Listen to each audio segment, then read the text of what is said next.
Well, good evening, racing fans. Welcome to Racing Action from Grand River Raceway for this Monday evening. Our first race will go to post in approximately 20 minutes. Let's get a look at the changes on this evening's card of racing and note that the track condition will be listed as fast and the temperature will be recorded for the evening as 20 degrees Celsius. There are no changes in race number one. Race one will go as programmed. In race number two, number 5, Single to Mingle, is scratched. Race 2, scratch 5, Single to Mingle. Race number 3, no changes, no changes. Race 3. Race number 4, number 8, Country Charm, is scratched. Race 4, scratch 8, Country Charm. And races 5, 6, and 7 have no changes. No changes. Races 5, 6, or 7. Race number 8, number 7, Ham Sandwich, and 8, Better Be Gouda, both out of race number 8.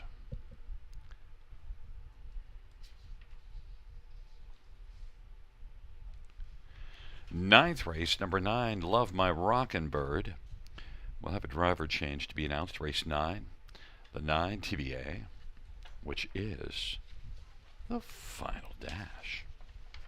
Once again, reviewing races 1 and 2. Race number 1, there are no changes, and the second dash. Number 5, Single to Mingle, is scratched. It is currently 18 minutes to post time and time to welcome in our co-host and handicapping expert and all around just good guy. How are you doing, Rob? How was your weekend? It was fantastic, Gary. What an intro to all around good guy. Love hearing that. Thank you, Gary. And fantastic weekend, right? Filled with harness racing action. Saturday night, one of my favorite races of the year, the Gold Cup and Saucer in Charlottetown. It was great to catch that race. It's got such an incredible atmosphere, and post parade, and the race didn't disappoint with Covered Bridge getting the job done with an incredible performance. And then watching him and Jordan Stratton greet the crowd afterwards, wow, that was just a thing of beauty. And then last night, I got to hear the silky smooth sounds of Gary Guy at Georgian Downs for the Earl Rowe Fashion Frenzy, repeated as the champion. I was lucky enough to be on the Costa TV broadcast alongside Jim Gillespie and Jamie McDonald. We had a great time covering 3 races there, which were all swept by the Sire Archangel, too, which is kind of cool. But hey, it's the start of a new week, and I'm excited to get, Mondays sometimes, the Monday blahs, nope, they're wiped away because we've got ourselves a carryover again tonight. We had one on Friday in the Super High Five here at the River. Now tonight, after a wild late pick 5 sequence on that Friday evening, we now have one coming into the early pick 5 tonight, and it's a good one too, right? We've got over $3,200 of money rolling forward into the early pick 5. The prize pool has been guaranteed now at $10,000, and the takeout's always a low 15%. So a lot of people are excited about this one tonight. A lot of action on Twitter about that carryover and the way people are playing it. So I'm real excited about it. I hope you are too. And we're going to come back in just a few moments, about 8 minutes to post, for Gary and I will break down what we like in that sequence this evening.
8 minutes to post. You know what that means? It's early pick five time. We're going to break down what we like in the early pick five here at Grand River Raceway. Special one tonight, too.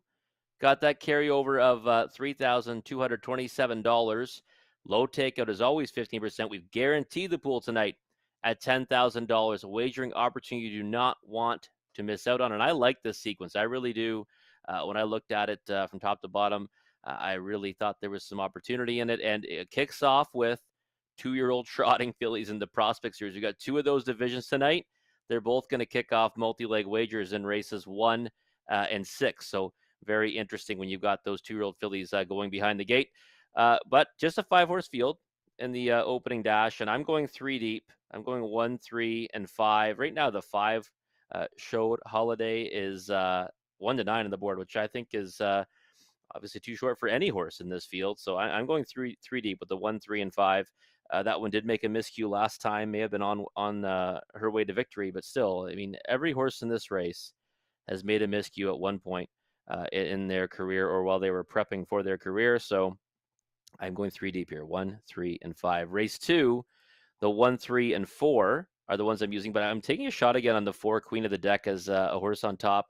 One that I did try 2 back at 11 to 1, finished, I thought, a decent 4th.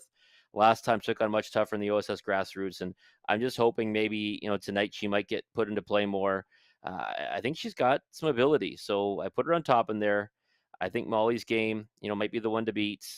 Black to Reality, I thought raced a lot better last time, so going 3 deep again. So we're 3 by 3 to kick it off, but then we're going to start narrowing it down. In race 3, I'm going 2 deep, but the way I actually played it for Ontario Racing on a post I did for them for Carryover Watch was I played a heavier ticket to the 1 Miss Do Right. So that's how I'll be playing it, folks. Heavier ticket to the 1, smaller denomination to the 7. But Miss Do Right, she's been first or second in her last 4 of her last 5 here at the River. She's had to work from post 6 or worse over that span. She made a break 2 back. Good second last time, I thought. And now she gets real control. So huge post relief for her, and really a spot that she can go out there and likely be a front end winner. But Premier Delight raced incredibly well last time. The line doesn't really look like it, but she really did. She got shuffled back. She had all kinds of pace late, kind of known as one for me that would win on the engine, and that's kind of her preferred style. She showed she can kind of come from out of it too. Home in 28 and 4. Post 7, obviously a tough spot to work from, but I'm gonna have her in some capacity in this pick 5 sequence, and she probably will add some value to it from all the way out there. Race 4, just the 1 and 2. I've kind of been fond of well assessed through those qualifiers here at Grand River, and then that maiden breaking score at first asking at Leamington August 13th. Sweeter Than Lou, I thought raced really well last time. I think those are the two that kind of control it. Maybe you want to go deeper there, but I like to keep my ticket costs as low as possible. So just the 1 and 2 for me in race number 4. And then singled up on the 6, Storybook Bella in race number 5. Now, a horse that I'm typically fond of, Steel Beauty, starts from the trailing post. She might get a good trip in here, but I just couldn't go against the 6, Storybook Bella, because she's 2 for 2 with Jay Harris. She had post 6 at this level July 17th. She blew them away on the engine. She had a better post last time, did the exact same thing, and they just get along so well together. And I think that she's going to be rambling off the gate again, and she'll be hard to hold off in the early going and tough to get to at the wire. So Storybook Bella, my single in race number 5, $7.20 for my ticket. Let's see what Gary's got for us. Well, I think I spent even a little less than you. And look, in that first race, with young trotters, it pains me to take only 2 in there. I have the 3 and 5, and I think we see that race the same. The 5's getting hammered. It'd be nice if the 3 could get home because the 5's going to be heavy chalk. The second race, I just have 2, Molly's Game and Black to Reality. I think they are the 2 in there. I'd see you're back on Queen of the Deck. I love your relentless attitude. Race number 3, Miss Do Right. I'm a Miss Do Right fan, so I'm just going with Miss Do Right. And then in the 4th race, I think it's a battle between Well Assessed and Sweeter Than Lou. And race number 5, yeah, I know that Storybook Bella has been really, really good, but somewhere along the way, you got to get a price. And if you could knock out Storybook Bella, so I've taken 3 others that just to help myself along: Duchess of Brant, Glenborough, and Steel Beauty that you mentioned. Might be wishful thinking, but what the heck? $6.40. No, I don't mind it at all, dude. Slightly cheaper ticket for Gary. And you know what? When I looked at this sequence, I knew right away. I'm like, Gary's single's going to be missed you right. He usually knows where I'm going. I know where he's going. And like I said, I'll be pressing her probably about 4 times the amount of the other one I'm using in there, the 7 Premier Delight, because of that rail control and just the way she's been racing. But again, I like Gary's ticket as well. The horse he's using in race 5 to beat Sturbuck Bella are the main players in my opinion as well. So yeah, Gary's ticket looks like a good one too. But hopefully one of us, or maybe even both of us, 8 combinations for both of us to get to the winner's circle No, one in of that us. early pick 5. One of Just one us. of us. Okay. Well, this looks like game on between me and Gary now. So maybe I won't be a team player tonight, but we'll see. Anyways, you want to map out your winning wagers for this early pick 5 sequence again. There's a guarantee of $10,000 because of that carryover over $3,200 rolling forward from Friday night. Takeout's always a low 15%. We'll be back in just a few moments to take a closer look at the opening dash.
Field 4, race 1 on parade. 1 Sand Dune, Bruce Richardson for John Holding and Morley Bosworth.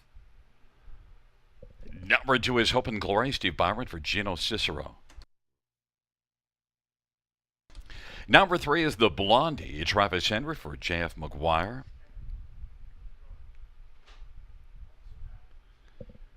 And 4 is Yell It, Keith Jones for Doug McCarthy. And number 5 is Showed Holiday, Ryan Holiday for Dave Holiday and Dr. Paul Rutherford. It is a field of 5 for race number 1. Let's get a look at this field. And Rob, I forgot to look at your picks, and so I don't even know who your top pick is in here, but I think that you went with me with 3 Blondie, but I'm not sure. What's your top pick in here? Top pick is the 3. Yep, I'm 3-1-5-2 here. That's the order of my selections. But I did go with Blondie. Like the price right now, like the appearance on the track as well. By the way, just before we get to this, Gary, over $5,000 new money in this early pick 5 with the guarantee of $10,000 and carryover of over 3,200. So that's going to be a real attractive wager, one you don't want to miss out on, folks. But there's Blondie on the track right now, and I just thought that obviously last time made a break in stride, so I thought there might be some more value to be had this time out. And I like the fact that if you go 2 lines back, At Clinton, it did have the rail on that occasion, but all the way on the engine with Travis Henry aboard. So you get Travis Henry aboard again today, and I just thought that this is a good spot to go on top. These are obviously tough races. They're 2-year-old trotting fillies. Prospect Series is a 5-horse field. I did think though there was 3 of them that kind of stood out above the rest. I didn't want to be on the favorite because if I'm going 3 deep, I can't then take a stand on the favorite at my top selection. So that's why I went with the Blondie. And number one, Sand Dune is interesting. Well, I saw this one win up at Georgian Downs, not just 204 and 2, but also qualified here. Yeah, perfect 1 for 1, right? So I mean, what's this horse done wrong so far? I mean, you win at first asking. It's 204 and 2, but I mean, you looked up and down the page here, you're not going to see, a whole heck of a lot better than that on the shorter tracks.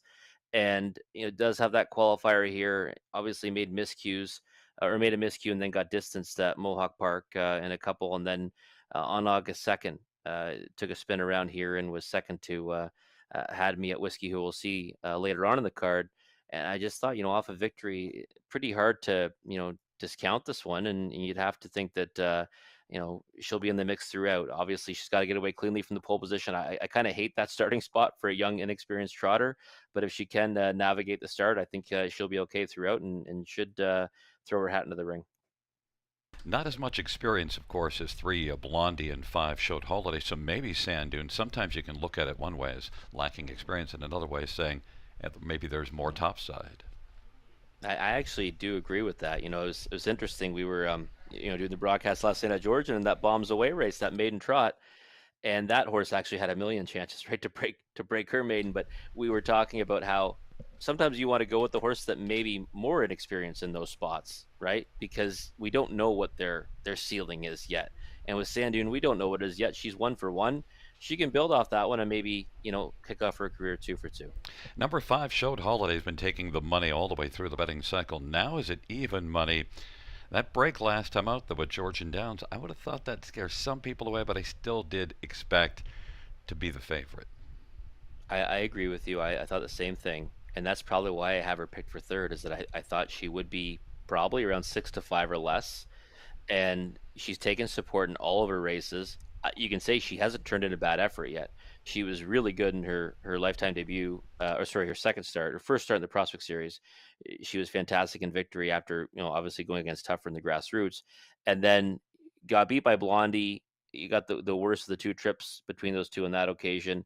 And of course, last time jumped it off well on the lead. Um, Again, if she wins in here, I'm not going to be surprised at all. I mean, she's on the ticket. But again, I thought she would take the support, and there's still a lot of question marks. And I wouldn't want to be on a favorite with any horse in here, Gary. You know what I mean? The 1, 3, and 5. To be honest, the approach I might have is just take the bigger price out of whoever does at post time. And number 2 Hope and Glory, well, if you look at it, it's the only one that's been racing with the grassroots, with the exception of 1 start with Showed Holiday.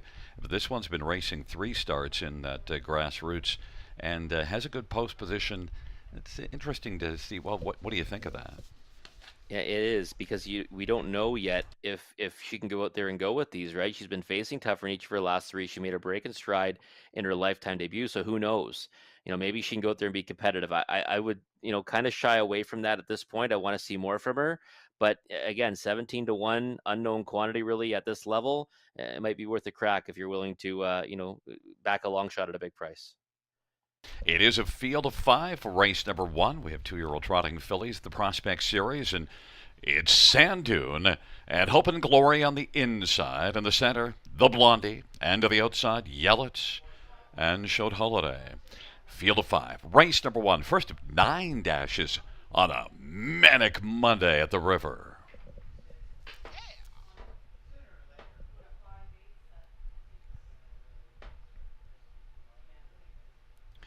Field of 5, race number 1.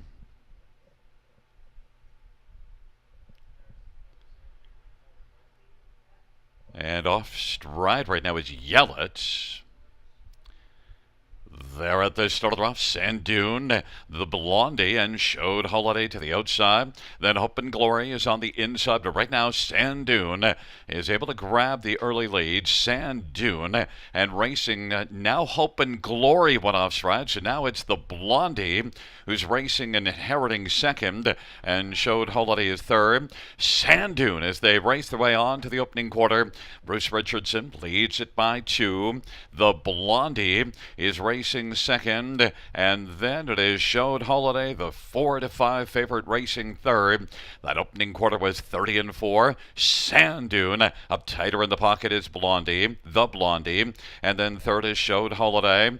Sand Dune works on around the turn, and it leads it still a length and a half. The Blondie is racing comfortably along in the pocket, and Showed Holiday is racing position third. Hope and Glory now is fourth and has caught the front three in terms of being in line now. Fourth in position on the inside, and then it is back to Yellow, and they race their way on past the half. Halftime was recorded in 104. Sand Dune, the Blondie on the inside, and now Showed Holiday is going to grind up first over, and then it is Hope and Glory, and then it is back to Yellow as they work their way down the backstretch. Sand Dune now has to fend off Showed Holiday, and then the Blondie is racing third. Showed Holiday trying to tackle Sand Dune. Sand Dune on the inside, though, got a good half of 104 into trying to use that to fend off Showed Holiday. Showed Holiday leads it by neck. Sand Dune on the inside. The Blondie is racing third, and then Hope and Glory is racing fourth as they race their way on that final turn. Sand Dune on the inside, fending off Showed Holiday. The Blondie is racing third and getting a little bit closer as the field turns for home. Showed Holiday trying to grind down Sand Dune as they come on down the stretch drive. Sand Dune on the inside, Showed Holiday on the outside as they come to the finish. Sand Dune is going to win. The Blondie is second, Showed Holiday third, and Hope and Glory 2-0-3-4. Race number 1, Rob.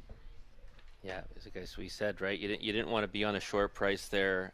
Showed Holiday at 4-5. Did come first over against Sand Dune, and you called it, Gary, right? I mean, that's a big second quarter breather, even for these 2-year-old trotting fillies. I mean, it's a pretty big quarter for them, though, really, 30-4. And then that easy second panel certainly helped Sand Dune's chances. You could see she was kind of waiting on that competition. She knows it's coming, right? Bruce knows that Ryan Holiday is going to come first over with the favorite, does so, lets them kind of get even. And then that's kind of, the approach these guys typically will have with one that they know kind of is prone to making those breaks, lets them get even, and then kind of drives on, to kind of punch back through and maybe try to break the heart of that one on the outside. And you can see she kind of lost her action to the point that I thought it was a pretty good job by Ryan Holiday to kind of keep her trotting until very late when she actually put a few bad steps in before the wire. Yeah, and it looked like she kind of also was getting pretty weary and had to do the work.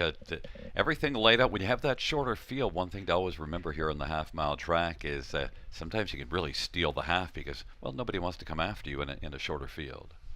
Yeah, it becomes a driver's race, right? It always does. And the thing is that a 5-horse field became a 3-horse field in a hurry, right? We saw a 3-horse field last night at Georgian Downs where 3 of them went to the gate. Well, 5 went to the gate today, but 2 of them jumped it off. We were left with, 3 of them remaining pretty much in contention. And Bruce Richardson does a great job to steal that second panel and then really hit the accelerator at the right time, to kind of leave Showed Holiday out there. The Blondie, kind of got that perfect trip in behind, was never going to be a challenger for this one, but I thought still raced decently enough to be second. But we said it right, Sand Dune, 1 for 1. Hasn't tasted defeat yet. Maybe that's the direction to go in. Well, now she's 2 for 2. When I said on the pick 5, only one of us, and I guess I meant you. Wow, there we go. Right? You issued a challenge, and now I'm trucking on. Trucking on into the second race with that carryover as well. So it should be an interesting final 4 legs of that pick 5, and I'll watch it from the sidelines.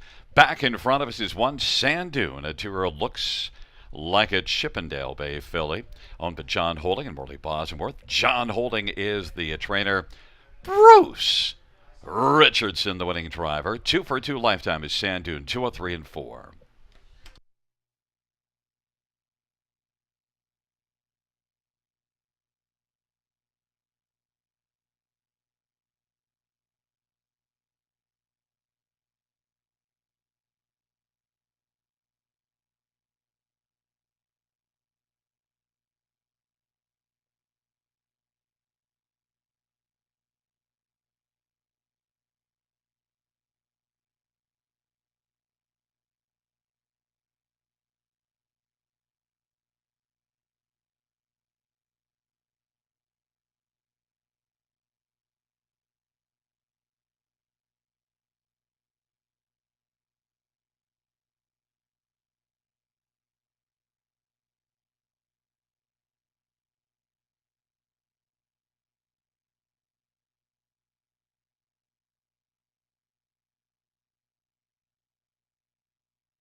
The first race, 1 Sand Dunes, 650, 350, 210.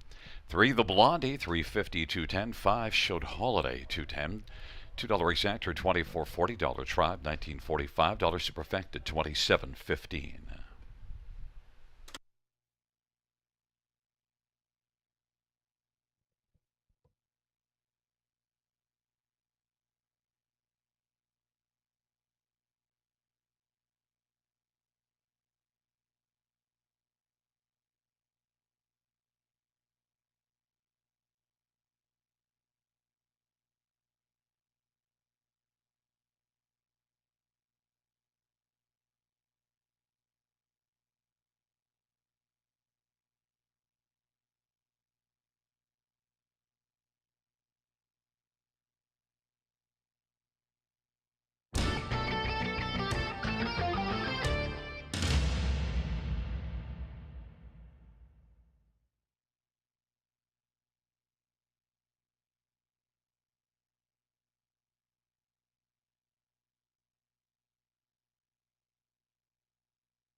The first race order finish from the top down, 14253. That's 14253.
Sand Dune getting the job done in the opening dash of the evening. Now a perfect 2 for 2 in her career. And how about the support that came for that early pick five? Over $21,500 of new money. Thank you so much for getting involved in that wager tonight.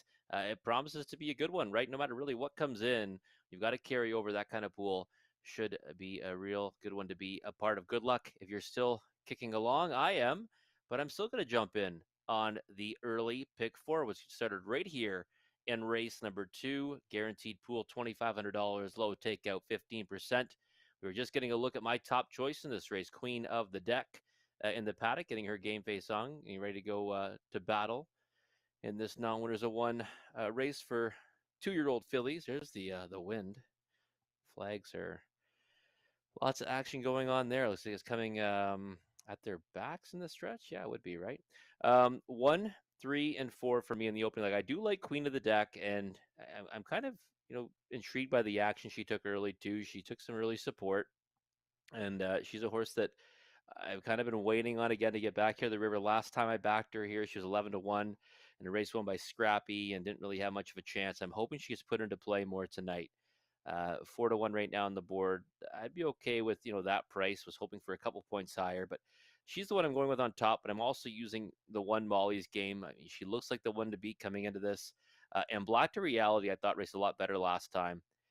Maybe we see that one go forward off the gate. I think that is the way she'll race best, and she might even be lone speed in here if she tries that. So 1, 3, and 4 for me here in race number 2. The 1 and 7 in race 3, just like the pick 5, though. I'd be playing more tickets with the one missed you, right, singled on it, and then coming back and also using Premier Delight the 7 a little bit. I think Miss You rates the one to beat, but Premier Delight really impressed me last time in defeat, and she's won 2 of her last 4. So one that might be worth using as a knockout. Race 4, the 1 and 2. I think it comes down to those two inside of the gate, well assessed. 1 for 1. Was good in both of her qualifiers here at the river as well. And Sweeter Than Lou, the 2. Nice winner last time here at Grand River from the same post. And I think, coming right back, she can double up. So 1, 2 in race number 4 for yours truly, and then singling up on the 6, Storybook Bella in race number 5. Just don't want to go against her. 2 for 2 with Jay Harris aboard. She's gone to the engine in both those efforts and never let anyone get close to her. I know they're not machines and they can't do that every time, but I think we're going to see it again tonight from Storybook Bella. I think she goes to the front and controls things throughout from post number 6. So that's just a $2.40 ticket for a 20-cent wager. But you've got a couple minutes to map out your winning wagers for this early pick 5 sequence. Again, the pool is guaranteed at $2,500. The takeout's always below 15%. We'll be back in just a few moments to take a closer look at race number 2.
Field for the second on parade. 1 Molly's game. Jay Harris for Sean Stacy and Mickey Suter and DeWitt Stables. Number 2 is Pink G. Daryl Thiessen for Chris Hill. Number 3 is Black to Reality. Brett McDonough for Richard Merwin, Nora Parkinson, James Grant, and Jeffrey Seibel. And 4 is Queen of the Deck. Lauren House for Scott McNiven, Kimberly McNiven, and Thomas Broadhurst, and Bradley McNiven and Douglas Haywood. And five scratch, six maternal instincts. Scott Kohler, Shane Barrington, and Aaron Waxman and David Jarvis. Number seven, better drive. Travis Henry for Rennie Barassa and Gilles Cowett and Mark Shellenaw. And number eight is all smoke and mirrors. Samuel Fillion for Jim Wellwood and Jeffrey Wellwood.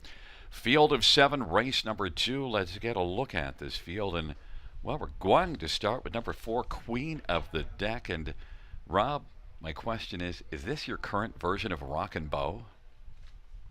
No, I wouldn't go that far. I mean, I've chased her for one start, right? Rock and Bow was like what, 7 or 8 maybe, but he finally got me out, right? Pat Houdon, jumped aboard and got me out on a horse that maybe owed me a little bit, but we're okay with that one now. But now it'd be nice to get into the black on Queen of the Deck here. I was all over her, as you said, Gary, July 31st. Loved her chances on that occasion, 11-1. Took a shot, thought she still raced pretty good. She finished fourth, ran her at the Superfecta on that occasion from the same post. But I'm hoping we see a little more of an aggressive drive tonight, right? She was coming off a break in stride going into that one. And then last time she took on OSS grassroots horses and post 7 at Dresden, was never in it, really. And that's a tough group she faced. So 3-1 is not the price I was expecting. I thought we'd get 5-1. Well, it's the power of Rob. You've driven the horse down. Yeah, right. Absolutely. Number one, also when I said, is this you're going to be your current Rock and Bow, I mean, are you going to be on this one a bunch of times in a row? But we'll see. Oh. Maybe you don't have to be. Maybe you get the win right here. And yeah, I'm expecting to get it tonight. Just, we'll get this one over with early, right? That'd be nice. Anyways, 4-1. Price is floating up though. But there's Molly's game, right? I think we can agree she's the one to beat in here, right? I mean, knew she was going to kind of take the support. I saw on Twitter she was the place where a lot of people were going to be singling in this pick 5. And it's not that I'm playing against her. I just thought that this race was a little more wide open than maybe others were giving it credit for, especially from the inside 3 of the inside 4 anyways. Even Pink G was one I think I picked for 4th that I'm a bit worried about. But Molly's game, good last time, finishing 2nd. Game effort to Drinks in the Sand, and before that was a good 3rd to Rock Shadow. So rail control tonight. Jay Harris back aboard. We'll probably see her rolling early, and 8-5 is about the price I expected. You had to assume that the 1 and 3 are going to be the top 2 in the betting cycle when we get to post time. And black to reality, Richard Moreau, Brett McDonald, and finished right behind Molly's game last time out. That's exactly the way I said it in the edition of Carryover Watch for Ontario Racing today. I said, it looks like a race that's going to be controlled by Molly's game and black to reality, but that's why I kind of like Queen of the Deck as maybe one that might be able to upset the apple cart of those two at a price. But black to reality, I thought raced much better last time, and not to her preferred style. I knew right off the gate, I'm like, okay, well, I had her on top in that effort. I said, well, she's not going to win from there, getting away 6th, and she was nearly 13 lengths off the lead at the quarter pole. I love the way that she actually raced when she went to the lead, when Sweet Molly grabbed her at the wire. She was freewheeling on the engine on that occasion. I'm waiting for that to happen again for black to reality, and maybe it's going to be tonight from post 3.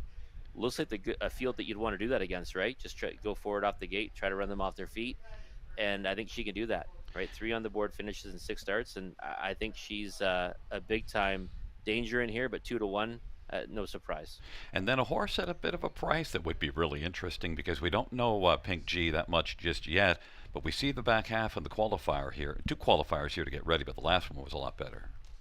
Yeah, it was, and that's what kind of intrigued me a little bit, right? Like, first of all, I love the fact that, the qualifiers were here, and then last time, obviously a vast improvement, and 29-4 on the end of it. Only got beat by just more than 4 lengths, 2-minute speed. Doesn't have to drop a lot from that, right, to be competitive with what these horses have been doing. And I always think that you got a couple seconds to play with usually in those qualifiers. So Pink G is one I like underneath, Gary, especially at that price of 21-1. Who I think is a really good value is 7 Better Drive, because it is Rennie Barassa, and you've seen some flashes from Better Drive. Yeah, you know what, it would hurt big time if I get knocked out by Rennie Barassa. Not a barn I usually leave off my ticket.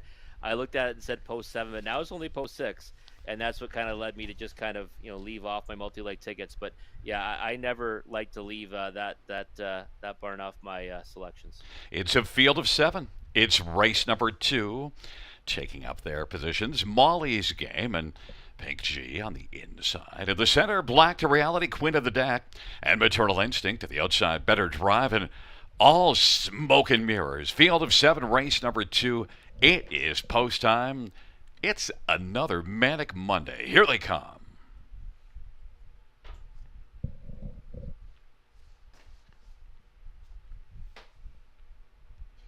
Field of 7 for the second race. There at the start of the rough. Black to Reality, Molly's Game, Better Drive on the outside, Maternal Instinct, and then Pink G. And then it is back to Queen of the Deck.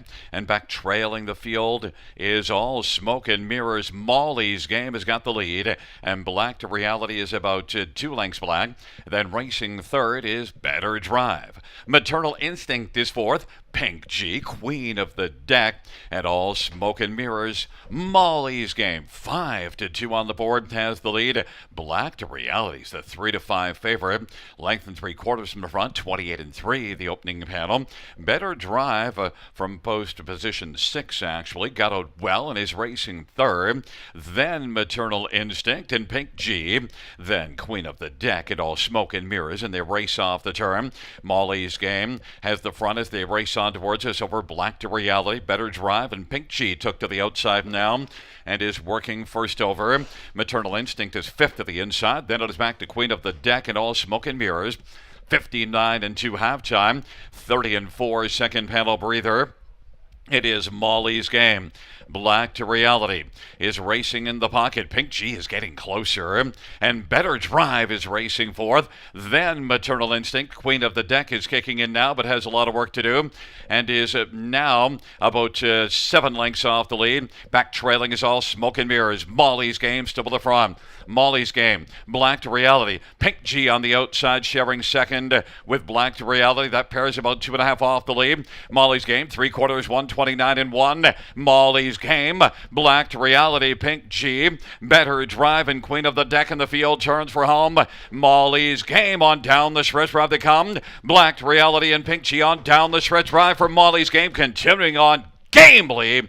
It's going to be Molly's Game to win it. Black to Reality will finish second. Pink G was a closing third. And Better Drive fourth. 1:59 flat. Molly's Game, the front end speed, and was game in the second, Rob. Yeah, and how about 5-2? Am I looking at this right? Like, I thought this horse would be odds on, without a doubt. I really did. And again, I hope Garnet Barnsdale is watching, because I'm pretty sure he posted his tickets today on Twitter, and he was singling this one everywhere. And I hope he jumped in the win pool as well for the equal amount, because then he'd be free rolling. Because that price is mind boggling to me, Gary. It really is.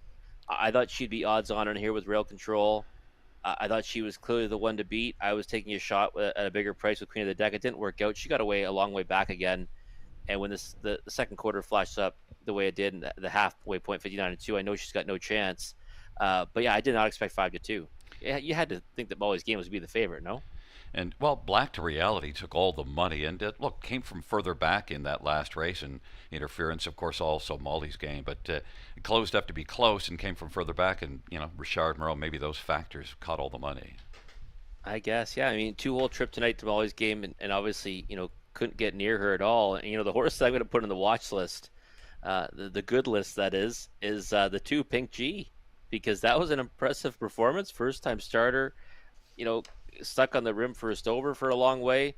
Thought every right to really fade out of it, right, with no race experience, and actually was driving hard at Black to Reality in the final strides.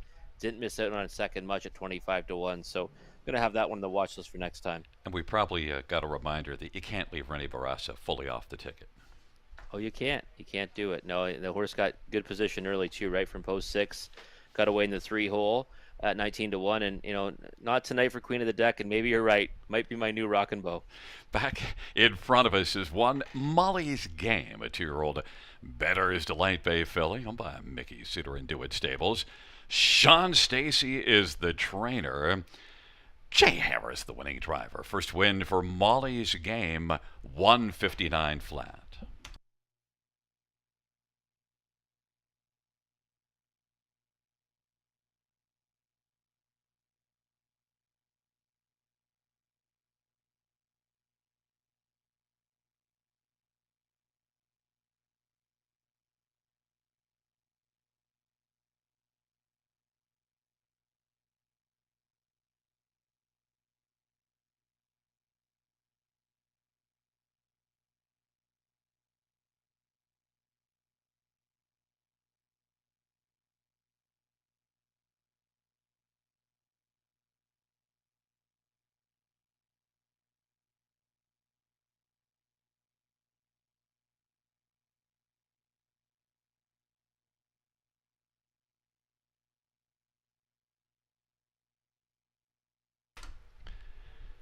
The second race payouts: one Molly's game, $7, 320, 240.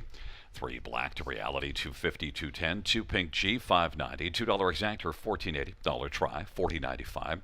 Dollar super, 176.85.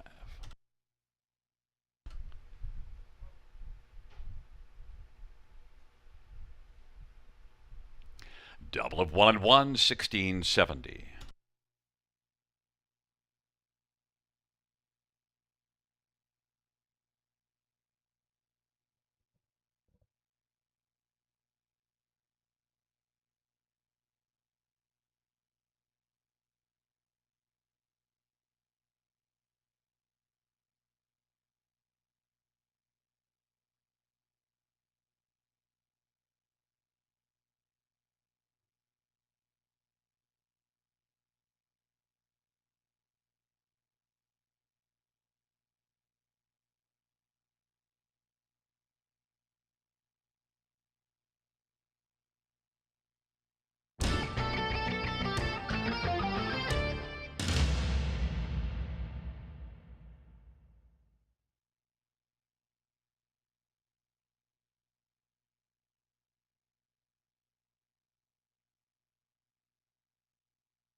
The second race, order of finish from the top: 132, 5 scratch 647. That's 132, 5 scratch 647 on the bottom.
Field 4, race number 3 on parade. 1, Miss Do-Right, Samuel Fillion for Eric and Doe, and Francis Richard and Gaston Bibot.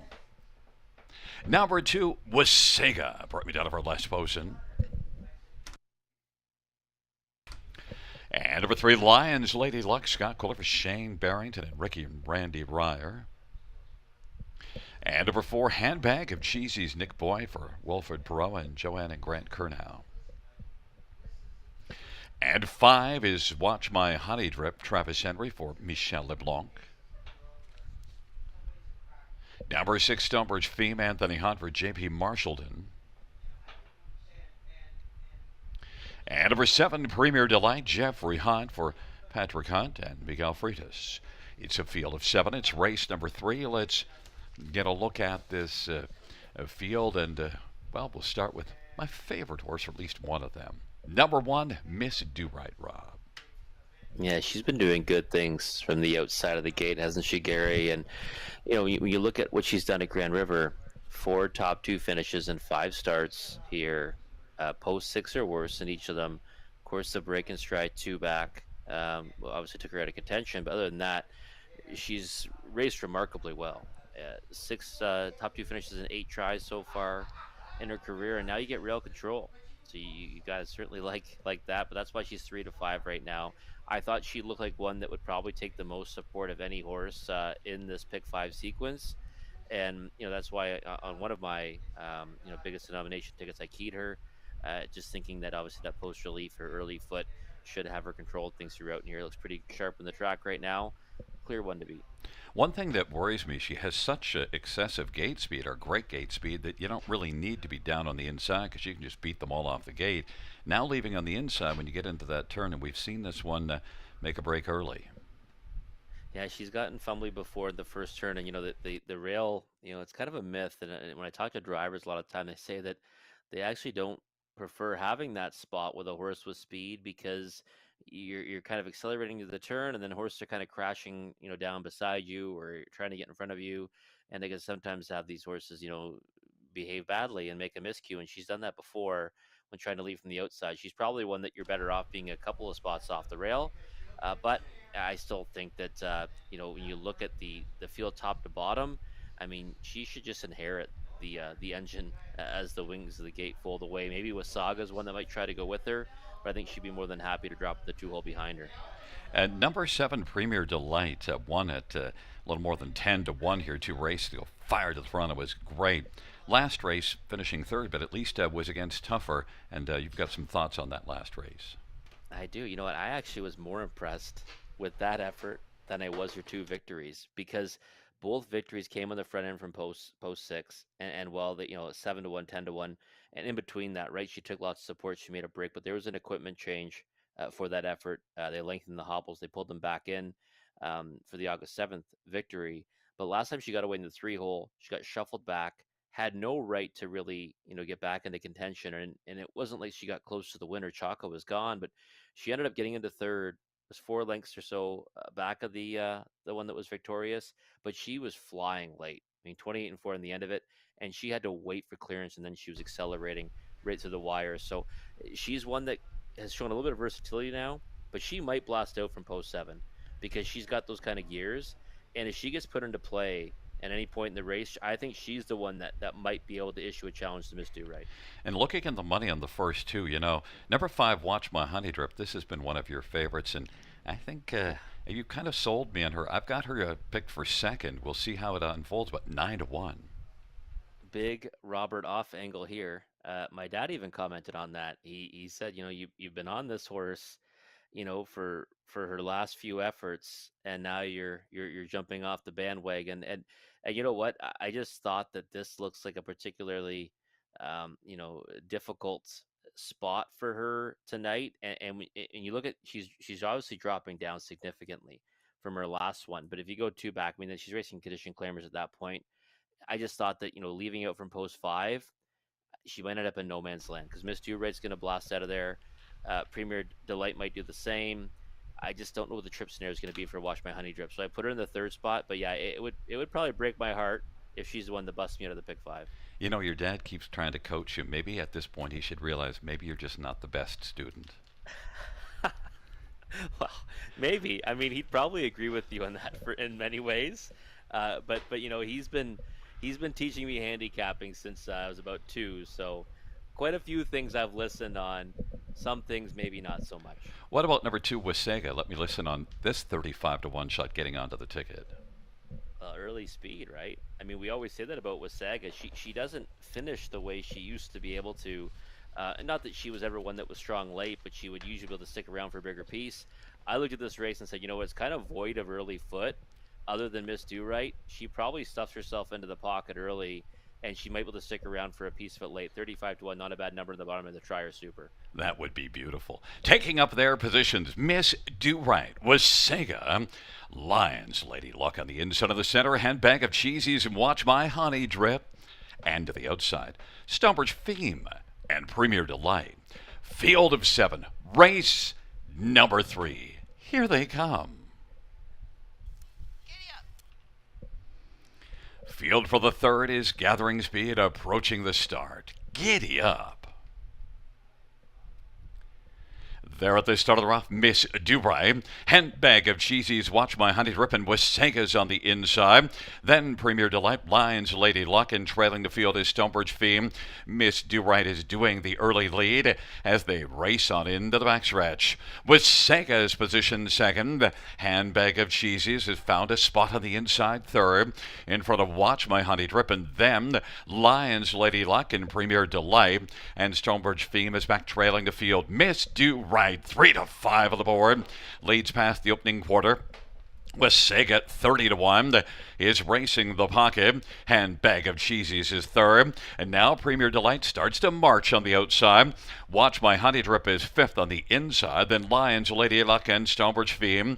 It is Miss Do Right with the front as they race their way off the turn. And Wasega is still there in the pocket at 30 to 1.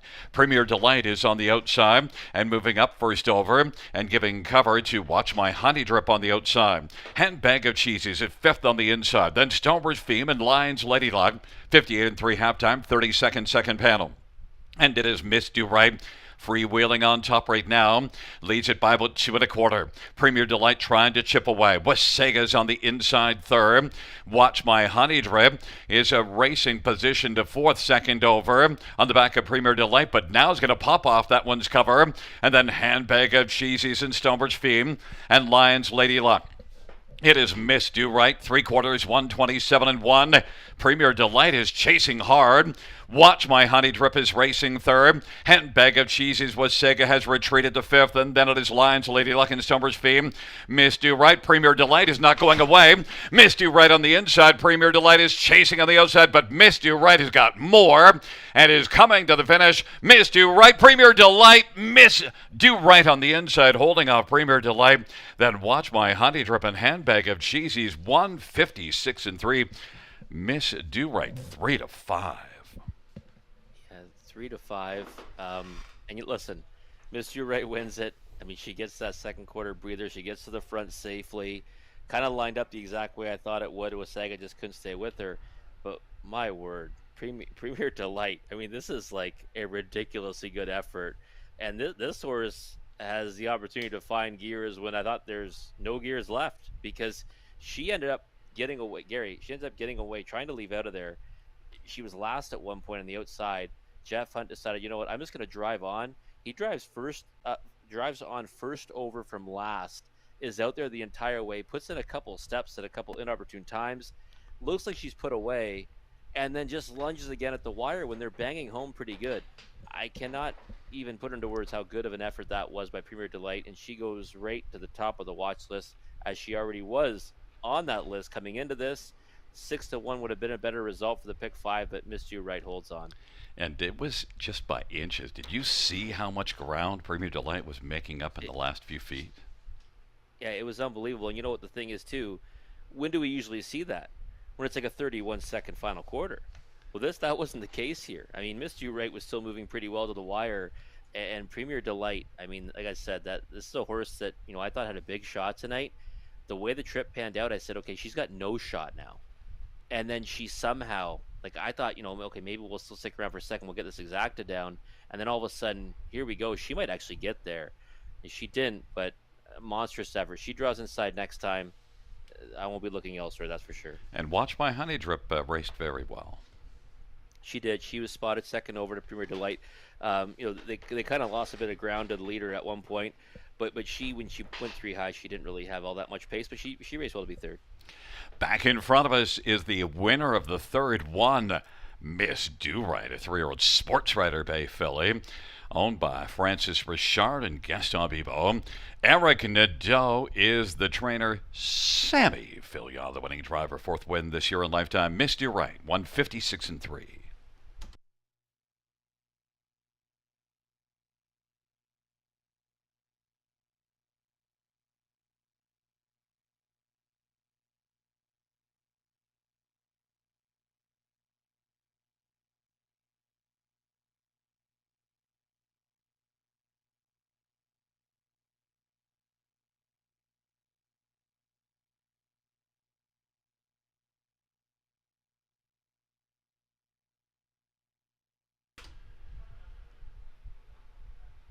The third race, payouts: 1 Miss Do-Right, 350, 240, 210. 7 Premier Delight, 430, 320. 5 Watch My Honey Drip, 260. $2 exactor, 1560. Dollar try, 24.15. Dollar superfecta, $103.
The third race, order of finish from the top down, 1564372. That's 1564372 on the bottom.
Field for the fourth. On parade, one is well assessed Garrett Rooney for Bob McIntosh and Dave Boyle. Number two, Sweeter Than Lou, Jay Harris for Sean Stacy and Diane Bertrand and Robert Gillespie and Mark Stacy. Number three is No Place to Hide, Samuel Fillion for Ashley Lenvoy and Thomas Knight. Number four, Better in the Dark, Daryl Cheeson for Rebecca Geisel. And five, Claire Scamper, Ken Oliver for Milton Young. Number six, Ultimate Twix, Scott Culver, Dean Nixon, and Madonna Morrison. Number seven, Easy, But I'm Not Cheap, Brett McDonough for Richard Moreau and Nora Parks and James Grant and Anthony Francis. 8 is scratched. 9, Shay Sealster, Todd Ratchford drives and trains and owns. It's a field of 8. The 8 is out. And let's get a look at this field. And Robert, we thought that the inside 2 would be attracting all the money, and that's exactly how it's playing out. Yeah, it is the way it's playing out right now, and certainly to be expected, right? Sweeter Than Lou right now at 3-2. I thought that she would likely take more of the support just because she was a winner here last time, and people are going to be drawn to that time as well, right? That 59 flat, and again, it was an impressive victory too. It was a two-hole trip, right? But it was pretty easy on the end of it with Bob McClure aboard. Now you get Jay Harris, and we know he likes to be aggressive off the gate, so we'll likely see her moving forward early. And again, I think there wasn't much separating them though, Gary. Though that's why I'm more than willing to try to take the bigger price of the two. And right now, I mean, you could convince me to go the direction of well assessed. If the odds board stays the same, but I do think she's the one to beat. Yeah, and Sweeter Than Lou also out of the barn of Sean Stacy, whose horses seem to keep growing as they keep coming up, which of course is true of all of them. But we've seen some big jumps. We have definitely seen that, especially here at the river. We saw some of his horses kind of progress, significantly week to week. But we see that a lot with his horses, right? When they're learning the ropes, he has a lot of youngsters every year, and we do see them, drop time as they get the experience under their belt. So again, I wouldn't be surprised to see her even come with a better effort tonight. But 4-5 is tough price. So tough price to swallow right now. I tell you right now, if the board was frozen at that level, I'd be taking well assessed at 3-1 because to me, these were pretty close to a coin flip. I sided with Sweeter Than Lou, but as you mentioned, they're close. Yeah, I agree. Like for me, I couldn't separate them by too much because I did see this horse, well assessed to qualify in each of those qualifiers here at the river, and I was kind of waiting for her first lifetime start, and I was able to put her on top in my selections at Leamington on their opening day, August the 13th, and she did it the hard way, first over a long way in the Prospect Series before winning by next. She kind of got swarmed too late, so she showed some tenacity because there was horses all around her coming to the wire. Home at 31-1, but still 201 there is a pretty good mile. I'd say that's comparable to the Phone 59 flat mile Sweeter Than Lou here at Grand River. Well, one thing in this race, although I had to work hard to decide which way I wanted to go with the top 2, who I wanted to play for third, well, that 5 third-place finishes in 6 races kind of made up my mind for me. Yeah, it certainly did. And I know we said last time, how do you not put No Place to Hide in the third spot? And lo and behold, she did it again last week, finished third. And you have 5 third place finishes and 6 starts. She's kind of a horse that, has that early foot off the gate. She gets herself into a good position. She just can't kind of go with them in the late stages. She gets a little bit soft in the end of it. She stuck around a little better last time. So I will say that, and against, Sweet Molly last time, she kind of stayed with them more, only got beat 3 lengths. And I guess that was a little bit intriguing for me, but not enough so that I used her in the multi-leg tickets. If I did go 3 deep, it would have been her. But like you said, Gary, how do you not put her in the third spot with hitting at an incredible rate so far in her career in that position? And I think the real sleeper in here, and the one that I even toyed with the idea of taking on top because I knew all the money was going to go to the inside. First start for Dean Nixon. Look at that, 27-4 final quarter in the qualifier at Leamington. Yeah, I mean, if that is correct for the final quarter, that's a big one, right? At Leamington, there's no question about it. Just saw a track record there yesterday. Crazy World horse that we're familiar with, right? 54 flat. over that surface. So that's big time speed on the end of it there, and I respect the Bernardine Nixon and first start. For him is one that's going to make me take notice. And 5-1 right now is taking support kind of throughout the betting. And I think she's a filly that's in with a big chance in here with the right kind of trip scenario. Obviously off for more than 2 months, right? So that's kind of one of the concerns there. But it comes from a barn that usually has them ready. So one that I think you can't leave off the exotics, that's for sure. Well, I've called a lot of Dean Nixon victories over my announcing career, so I had to take a look at that. And yeah, it is. You're not sure what to make of that final quarter, but certainly sometimes you'll see that 3 quarters and then they'll blast home. So part of me thinks maybe not, and then another part says, oh, I could see that that's possibly the real time. Ultimate Twix and Scott Coulter sitting at 5-1, but taking up their positions, it's well assessed and sweeter than Lou on the inside. In the center, no place to hide. Better in the dark and Claire Scamper to the outside. Ultimate Twix and Easy, but I'm not cheap. And the second tier, Shea Sealster.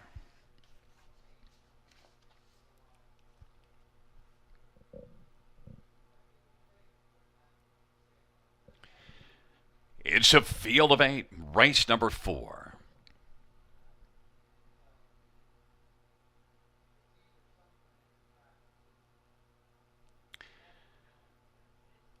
They're at the start of the rough. No place to hide. Ultimate Twix on the outside.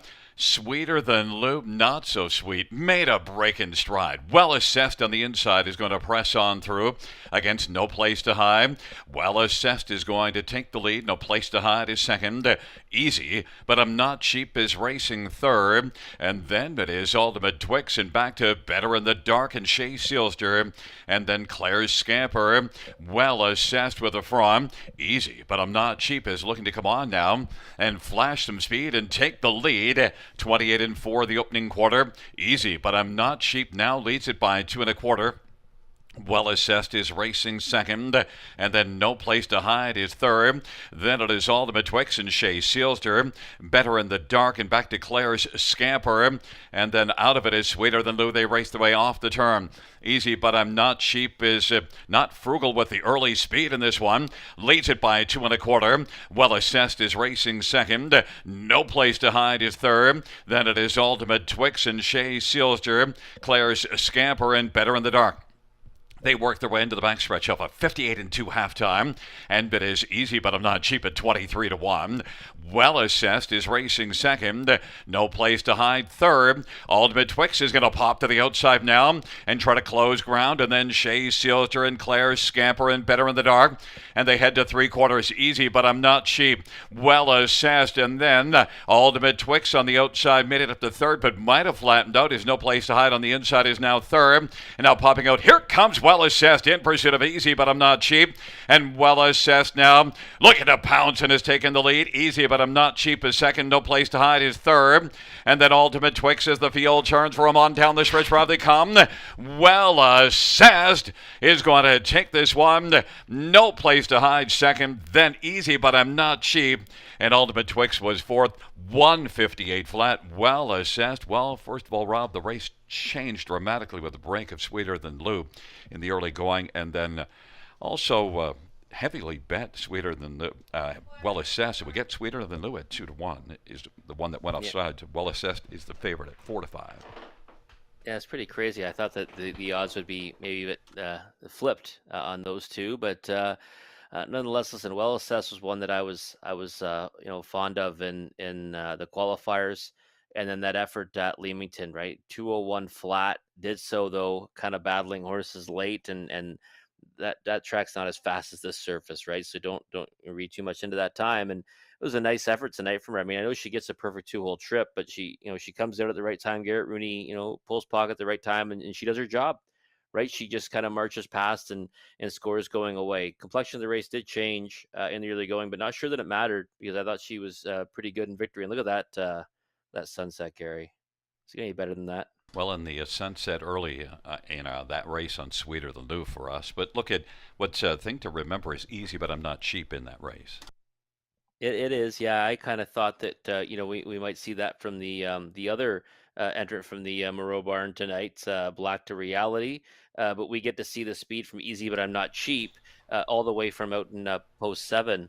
And she went a long way on the engine at big odds. I thought she might get away from them for a brief moment, but still stuck around for a decent share. And I have to mention that the judges are now reviewing for possible broken equipment on two Sweeter Than Lou before the start. That might explain things. We have a 1-3-7-6, and Ultimate Twix did kick in late and flash some speed to get up for fourth. But, well, it's a horse race, and we both love Sweeter Than Lou, and we'll see what happens with that inquiry. And how about, though, No Place to Hide, breaking the trend now with a second place finish? We needed the two to stay on, and then it probably would have been third. Yeah, exactly. Back in front of us is number 1, Well Assessed. 2-year-old Sunshine Beach Bay filly, owned by Bob McIntosh and Dave Boyle. Bob McIntosh, the trainer. Garrett Rooney, the winning driver. 2 for 2 for Well Assessed, 158 flat.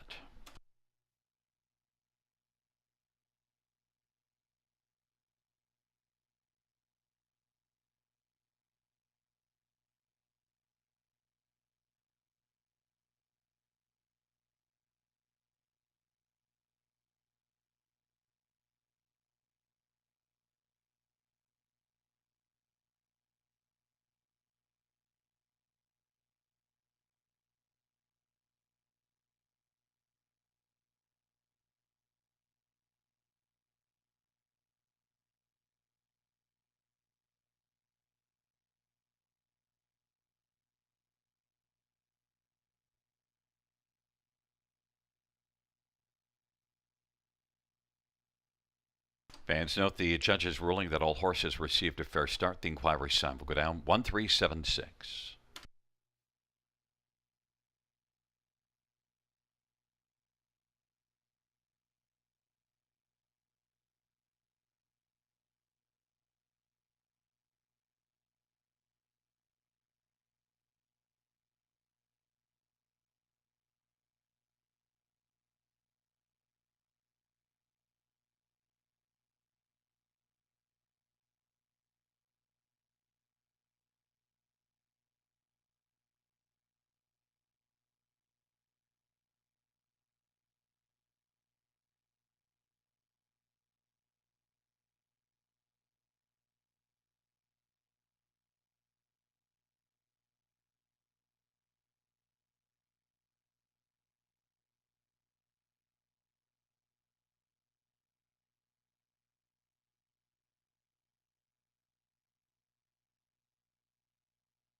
The fourth race payouts 1, Well Assessed, 370. 260 and 273, No Place to Hide, $4 297. Easy But I'm Not Cheap, 740. $2 exactor, 1040. Dollar try, 6205. Dollar super, 217.45.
The fourth race, or finish from the top, 1 DNF2 6743 scratch 5. That's 1 DNF2 6743 scratch 5.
Field for the fifth on parade. 128 late. Daryl Thiessen for Larry Jewett and Dennis Jewett. Number 2, Panning for Treasure. Garrett Rooney for Angela Carroll and Mark Cadman. Number 3, Lola Sunshine. Lauren House for Scott McNiven. And Thomas Broadhurst and Donald Douglas and Bradley McNiven.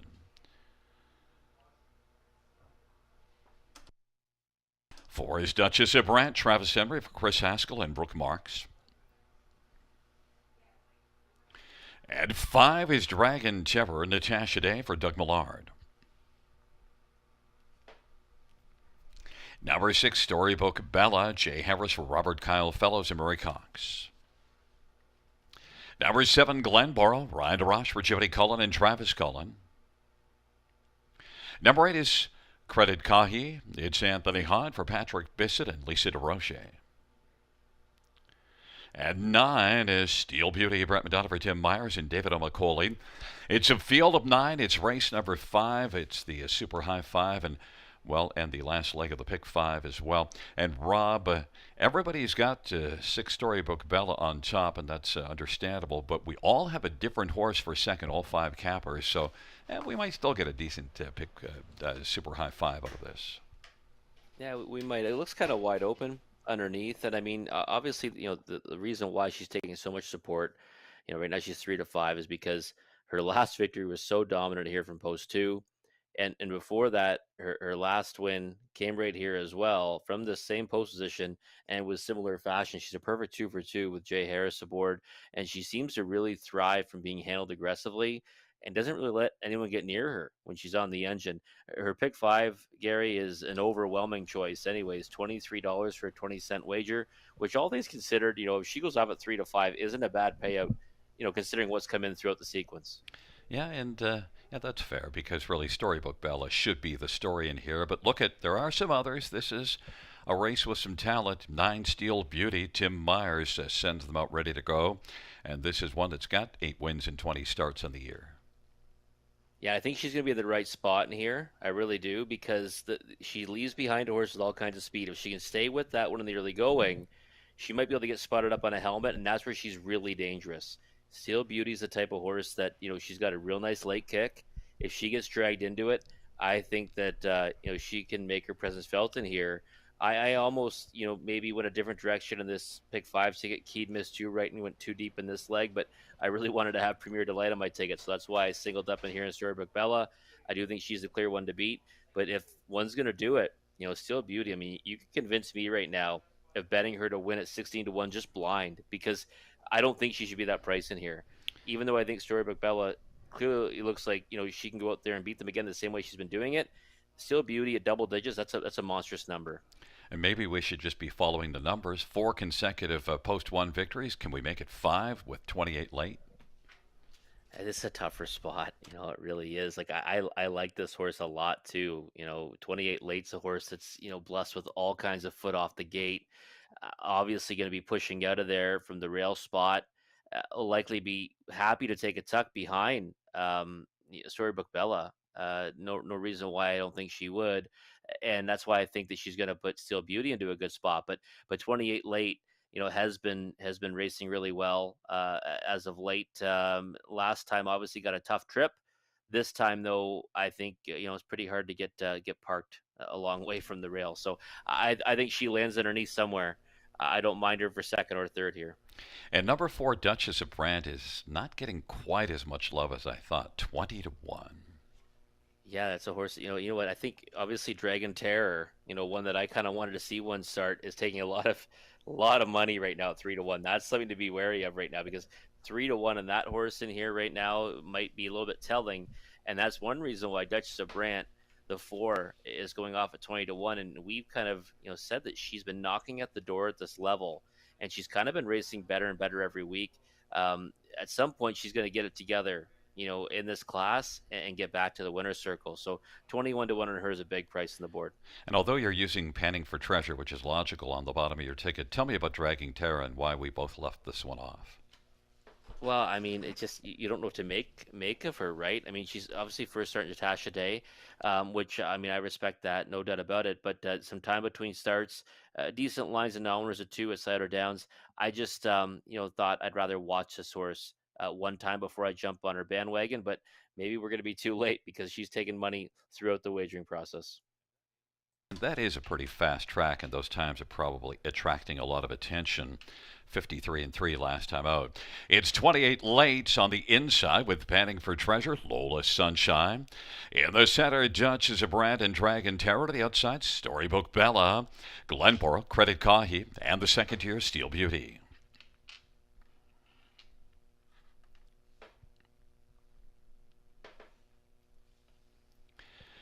It's a field of 9 for race number 5.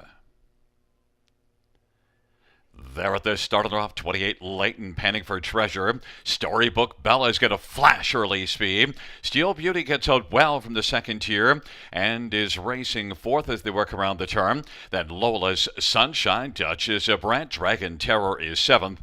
Then Glenborough and Credit Kahi, and it is Storybook Bella surging on the outside. 1 to 2 on the board is going to take the lead. 28 Late is racing the pocket, panning for treasure third.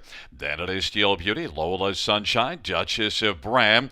Then it is Dragon Terror, Glenborough, and Credit Kahi. 27 and 1 the opening quarter, and Storybook Bella 1 to 2 on the board has the lead. 28 Late racing the pocket, panning for treasure is on the inside third, and then Steel Beauty is racing fourth as they work their way off the turn, and they come on towards us, and Steel Beauty quickly pops to the outside, giving cover to Lola's Sunshine. Duchess of Brant, part of the outer flow. Dragon Terror is still on the inside, and then Glenborough and Credit Kahi. 57 and 4 halftime. A 30 and 3 second panel breather. Storybook Bella now opens a lead of about 2.5 lengths over 28 Late. Steel Beauty on the outside is racing first up third in front of Lola Sunshine to the outside, panning for treasure on the inside. Then Duchess of Bram is third over racing sixth, and then Dragon Terror. Glenborough, Credit Kahi. Storybook Bella continues to motor on by 3/4, 126 and 2, and it is Storybook Bella, then Steel Beauty, and now Duchess of Brand is kicking in late, is out 3 wide. 28 Late is kicking in the late going, or dropping back in the late going, and then it is Glenborough and Lola Sunshine, but it's all Storybook Bella. This story is over in terms of the win. Now as they come on to the finish, Steel Beauty is able to fend off Duchess of Brand for second, Lola Sunshine fourth, and then Glenborough 155 and 2. Storybook Bella turn the page. Not much of a story to see in terms of the win in this dash. No, it wasn't at all. And you know what? It kind of what I thought she'd do in there, and that's why she was my single in the pick five. And look, she just gets along so well with Jay Harris, and he was intent on the lead early, stacked up 3 wide for part of that opening turn.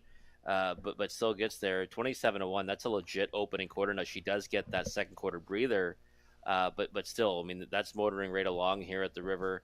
And another big mile for 255 and 2. I mean, she's just really kind of, found her stride right on the engine. She kind of swells up on the lead, and you can't say enough about what Jay Harris does. They're now a perfect 3 for 3. So I think they're going to want to have Jay go wherever she goes, because that's how well she races for him. Yeah, when she's finishing her mile, she looks like she'd like to go around again because she just said, just let me keep on trucking here.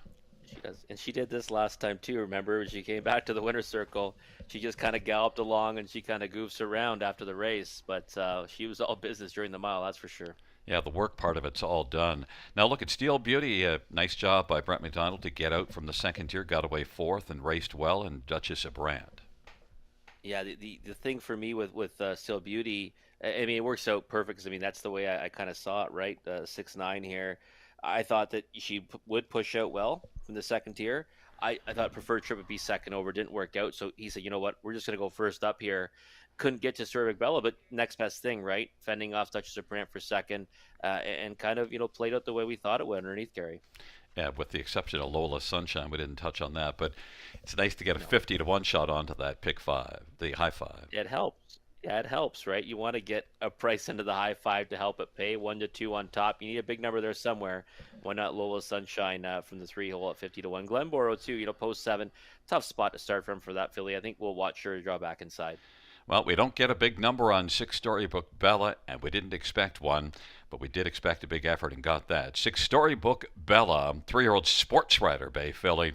All by Murray Cox of Rockwood. Robert Kyle Fellows is the trainer. Jay Harris, the winning driver, third win this year.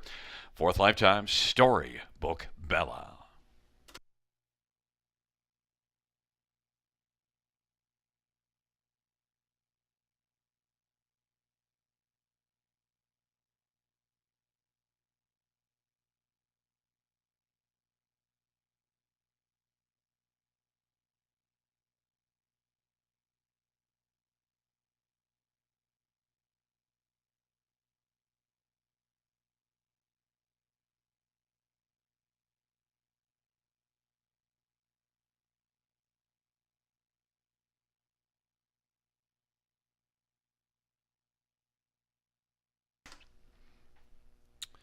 The fifth race payout, Six Storybook Bella, $3 250 210.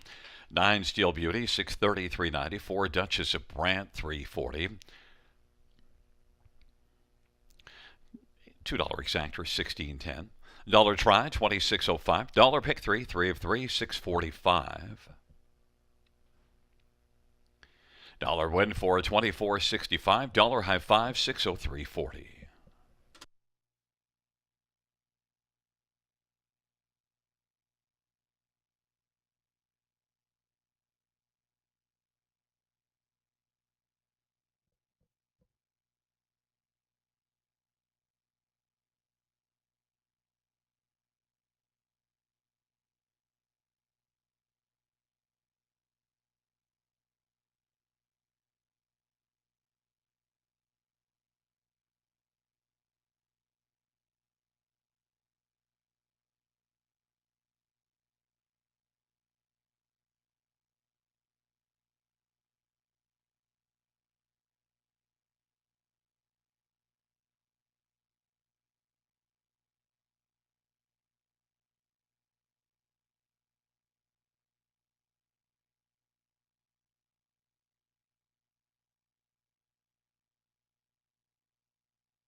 The fifth race, or a finish from the top, 794 361 582. That's 794 361 582.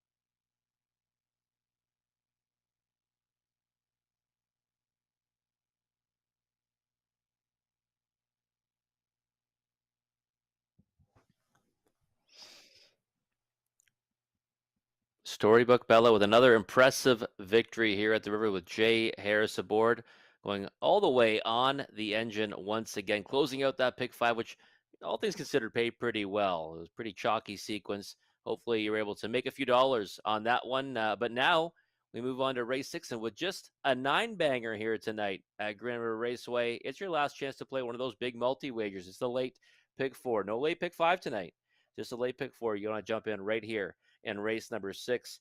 Prospect Series, 2-year-old fillies in the trot again. Again, I said earlier, we're going to kick off multi-leg wagers with those divisions tonight. And 1, 3, and 4 for me here in the opening leg, going three deep again, just three of the five that are in the race. I think those are the ones you want to be involved in. The one I thought would take the support, obviously, from the Barnashon Stacy 6-5 right now, but again, I'm going to use a 3 and 4 as well because these races you might see some breakers again, like we saw in the opening dash. I don't want to go alone with anyone. Race 7, going to single the 2 Fashion Forward. Returned off a vet scratch sick last time. Yeah, hadn't raced in over a month, and she was on a win streak before she went onto the shelf. Made a break in stride early, an uncharacteristic break in stride early last time. I thought still recovered pretty well to finish third as the favorite. And now I think she does her thing tonight to get back to the winner's circle. Singled up for me in race number 7 is the 2 Fashion Forward. Race 8, competitive looking, not winners of 3. Last 3 event. A lot of speed on the inside of the gates. Sports sectional, like pushing out of there. Bolt Power can leave. Bugsy McGuire, I think, will leave now, getting nose back on gates. So, Ideal Jet, of course, post 5. He's a speedster as well. So, a race that might kind of shape up, pretty heavy early. I went 1, 2, 3, and 4, stuck towards the inside of the gates, and did go with the 2 Bolt Powers, my top choice, getting a drop down in class and post relief.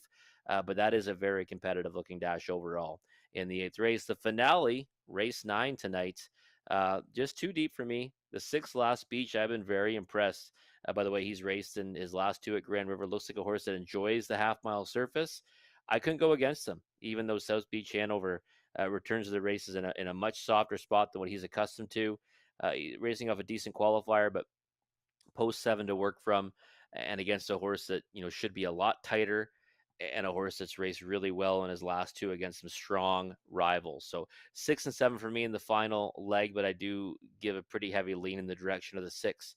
Last Beach, just $4.80 is the cost of my ticket for a 20-cent wager in this late pick 4 sequence. If you want to map out your winning wagers for the late pick 4, low takeout is just 15%. And we'll come back in just a few minutes, take a closer look at race number 6.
Field for the sixth on parade. One Caribbean Sky. Scott Quiller, Sean Stacy, and Tyler Snowick.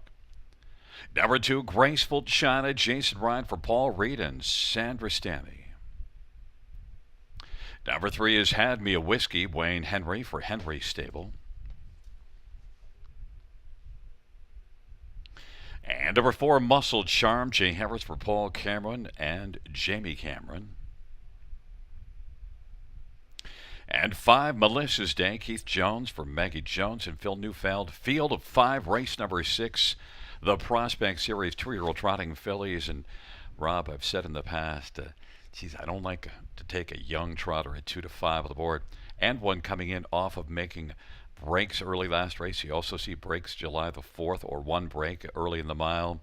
And maybe this is one of those cases where, despite the fact that Caribbean Sky is probably the best in here, maybe you just box the other 4 and see what happens. Yeah, I mean, the thing is too, right? First time on a half-mile surface. So I mean, there's a lot that you look at and say, kind of yikes at any horse in this race at a short price. This will be interesting to see here in the first turn. Let's see how she kind of handles it here.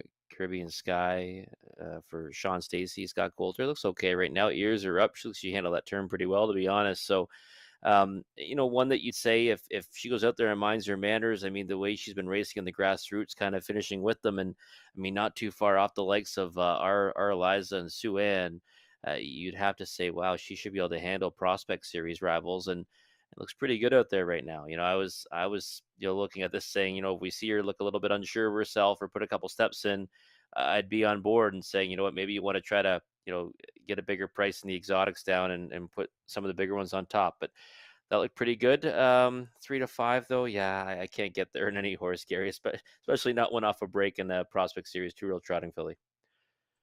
And from the inside, number 4, Muscle Charm, then, is the one we both have labeled as second best. And you don't see any X's on the dance card. And also, you see this one showing some form. Yeah, and last time was first start for Paul Cameron, and went to the lead, went a long way on the engine before settling for fourth in a race that was won by Sandoon, and that horse already raced tonight and was victorious. So I think that when you look at her, she's kind of intriguing. She started off in the grassroots as well, and really, I guess you could argue she raced maybe just as well, if not a bit less than that of the favorite right now, who's 1-2. So I thought that Muscle Charms one that you got to look at here and say, what, I'd rather have post forward than the rail when you've got 2 real trotting fillies, and she's showing speed before. So if she goes to the front, she might just be able to run this group off their feet. So 5-2 is probably about the threshold price you'd have to get if you're going to better to win. But if it stays there, might be worth a crack. And then number 2, Graceful China, has been a pace setter in 2 of the last 3 starts. The one that wasn't, of course, post 7 at Clinton. Not a good idea to gun the front from post 7 at Clinton. But Graceful China has shown enough to be worth a thought in here. Yeah, I think she is. I don't think that she's one that's got she's not without a chance in here. She's shown that early foot, which I think is important. Pretty much for any race here at the River, especially 2-year-old trotting fillies. And when you look at her latest, she comes out of the same race as Muscle Charm. She got the better of her in that one, and was just about 3 lengths away from the winner Sandoon, who we saw win already tonight. So, I mean, 8-1, not a bad price on that one. I think she should land somewhere in the exotics. And then number 3, Had Me a Whiskey. Well, this is one that, boy, needs to kind of get steady. Maybe better drop the whiskey and try to get steady for a while. Yeah, maybe, but you know what? I thought this one, I was actually on this one last time, making that break in stride. I thought that she was moving pretty well before she made that miscue.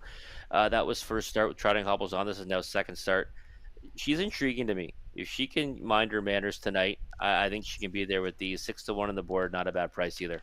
Well, it is a field of 5, the Prospect Series, as they are moving in, taking up their positions. Caribbean Sky, Graceful China on the inside. In the center, Had Me a Whiskey. To the outside, Muscle Charm and Melissa's Day. Field of 5, race number 6.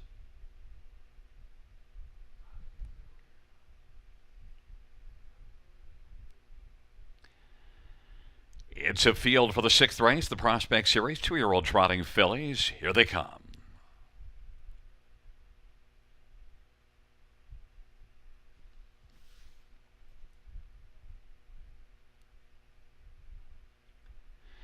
And Caribbean Sky has gone off stride.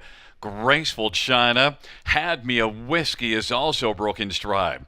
Muscle Charm, Graceful China, as the field works on around the turn. And then third away into the backstretch now is Melissa's Day. Then it's back to Had Me a Whiskey. And Caribbean Sky is way, way back, has a lot of work to do. Muscle Charm 5-2 on the board.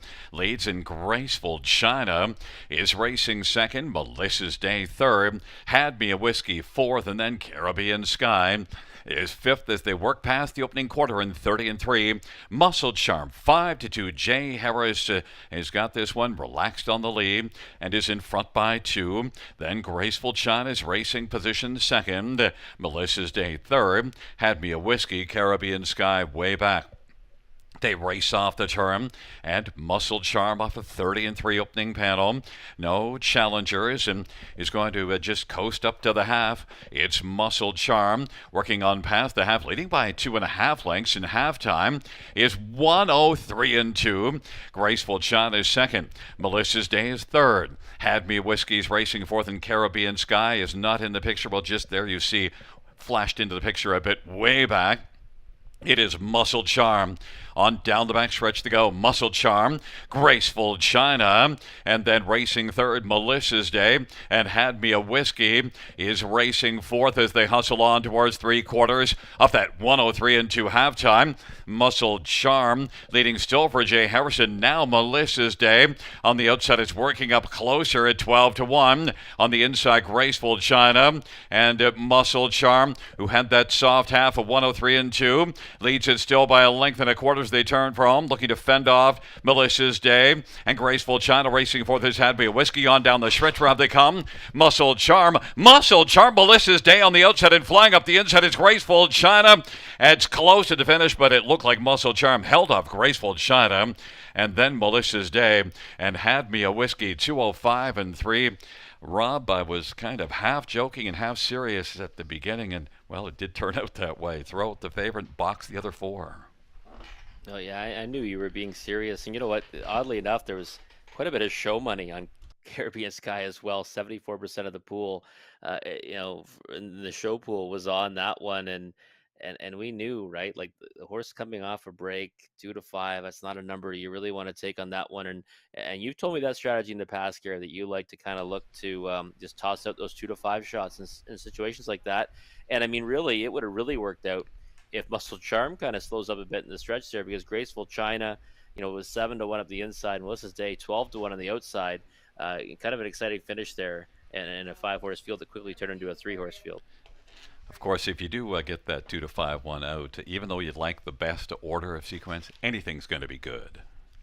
Yeah, it should be absolutely, because the horse is obviously used heavily in all the exotics as well, and even the pick four too, right? I mean, a lot of people see, big favorite starting off the sequence. Why not just single that one, and then I get to use more combinations later? Well, didn't work out here, and a horse that we knew last time, showed that early speed, that ability, and it's the place you want to be at the river. This time, sees it through here. And if Melissa's Day had have won, I would have heard it. I know Keith Jones pretty well, and part owner Phil Neufeld is actually a friend of mine and one of a former boss of mine too. So I would have heard it from him after the race for not picking her.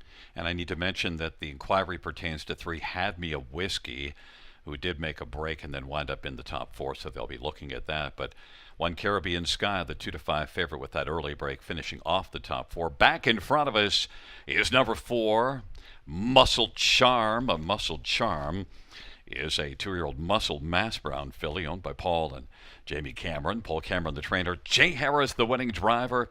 First win for Muscle Charm, 205-3.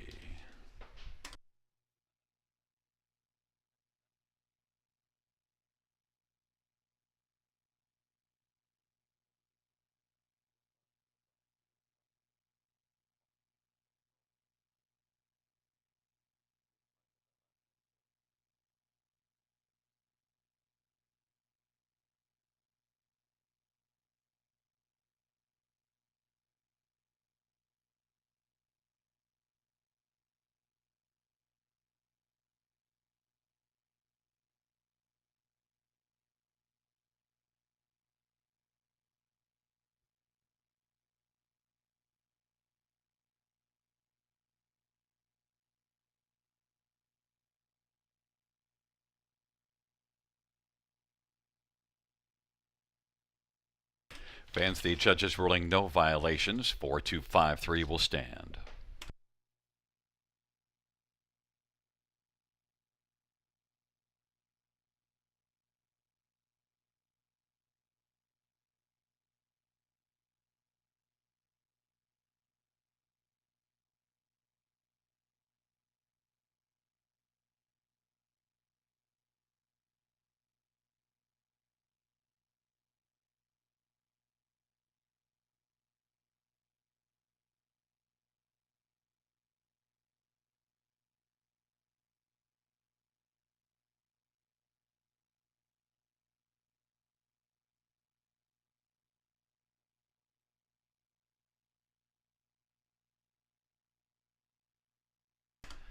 The sixth race of Houts, 4 Muscle Charm, 740, 370, 450. To Graceful China, 498.50, and 5 Melissa's Day, 24.60. $2 exactor, 20.90. Dollar Try, 53.45. Dollar Super, 105.10.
The sixth race order finish from the top down, 52413. That's 52413.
Field for the 7th on parade. 1, Sweet Molly, Jason Ryan from Marie Helene DuPont.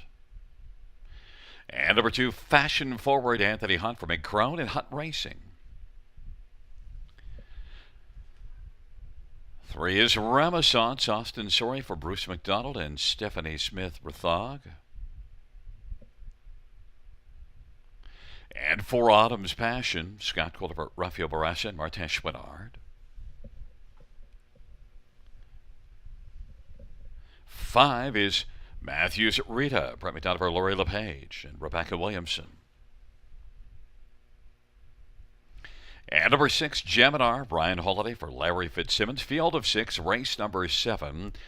Let's get a look at this field. And, well, first up, 1 to 5 on the board, Fashion Forward. But I think understandably the favorite, 1 to 5 is low, but I'm not shocked. I guess I'm not shocked. I didn't think she'd be this short of a price, only because she made the break last time and got beat. I thought she raced well in defeat, all things considered. But I guess that the big thing going for her, Gary, is that she gets back on a regular rotation right after that vet scratch sick. She wasn't handled, all that aggressively early last time before making that break in stride. But I think we'll see that tonight from post 2. I think 1 to 5 is still too short though on her. Happy to have her singles in the late pick 4. But, I went better to win at that price off of break and stride, even though she was, very impressive in her 2 victories before that. Now it's floating up to 1 to 2. Maybe we see her get, to even money. I think that would be more appropriate. Certainly Fashion Forward did look just outstanding here in those wins, plus even that second place finish from post 7 was very good. Number 5, Matthews Rita, is one that was racing really well here, and then, tough trip from post 8, made a break last race, and things have gone a little south, but they could go north quickly. Yeah, Robert off angle in full effect. Your 2 best bet on industry day for me. Pole position. She ended up, she was going to be in the 2 hole, and then she made a break in stride. I mean, the line doesn't really do justice to what the trip actually was, even though she did jump it off. She was bet down right to 7 to 2 in that occasion. The race was won by Premier Delight on the engine. And she just got in tight quarters before she broke. The start before that, it was a nightmare. She had post 8. She tried to leave. She ended up 3 wide in the first turn. Then she ended up, taking back and then moving, first over. And really, it couldn't have been a worse journey before getting beat 12 lengths to Zez Breaking Dawn. So I think she's a big overlay right now. I mean, she might be worth a play. I'll probably put a win ticket on her at 19 to 1 just because I loved her last time. And I thought she was racing really well going into that effort. Now, a week between starts, off a break, she should be a price, but not that big. Now, 1, Sweet Molly is, got the inside. We saw a bunch of 1s already earlier this evening. And Sweet Molly off a win. A little tougher action here, facing like the likes of Fashion Forward, of Matthews Rita, Renaissance, but still capable. Yeah, I think she's capable in here. She's obviously stepping up in class. But, her 2 victories, have been good ones, and she does draw inside again. She's shown that she's got some early foot. She won off a perfect trip last time, but kind of one going away. And she might get that perfect trip again tonight, right? She pushes off the gate. By all rights, she should be, maybe leading it in the early stages, then be happy to release one to the front. So 4 to 1 on the board, I think that's a price you have to demand if you're going to bet her flat. But I like her somewhere underneath in the exotics. And number 6, Geminar, has a win here, just 2 races ago. In fact, had a stretch of 3 really good races before that last start here. Yeah, she did. She was no worse than second in those efforts, and I thought she kind of hung a little bit at Hanover. Then she really hung in game on the outside, 2 back here at Grand River before getting up by a neck at the wire over Rose Run Yvette, who's a horse I'm pretty fond of. And then last time she went on the engine a long way, hot fractions though, right? 56 and 2 to the half before tiring and finishing 5th. So she's a rebound candidate. I'd say that you'd want to get 10 to 1 on her. That's probably about the right price from the uttermost post in the contest. Yeah, she certainly has an excuse in that last one to fade away. That's just that went pretty crazy fast, and Azaria, the eventual winner, was really outstanding in that one. Taking up their position, Sweet Molly, Fashion Forward on the inside. In the center, Renaissance and Autumn's Passion. The outside, Matthews Rita and Geminar. Field of 6. It's race number 7, and it's post time.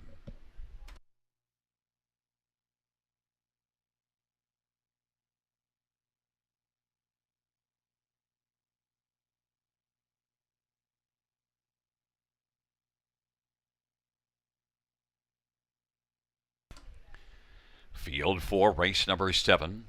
Turning into the stretch drive, gathering speed, approaching the start.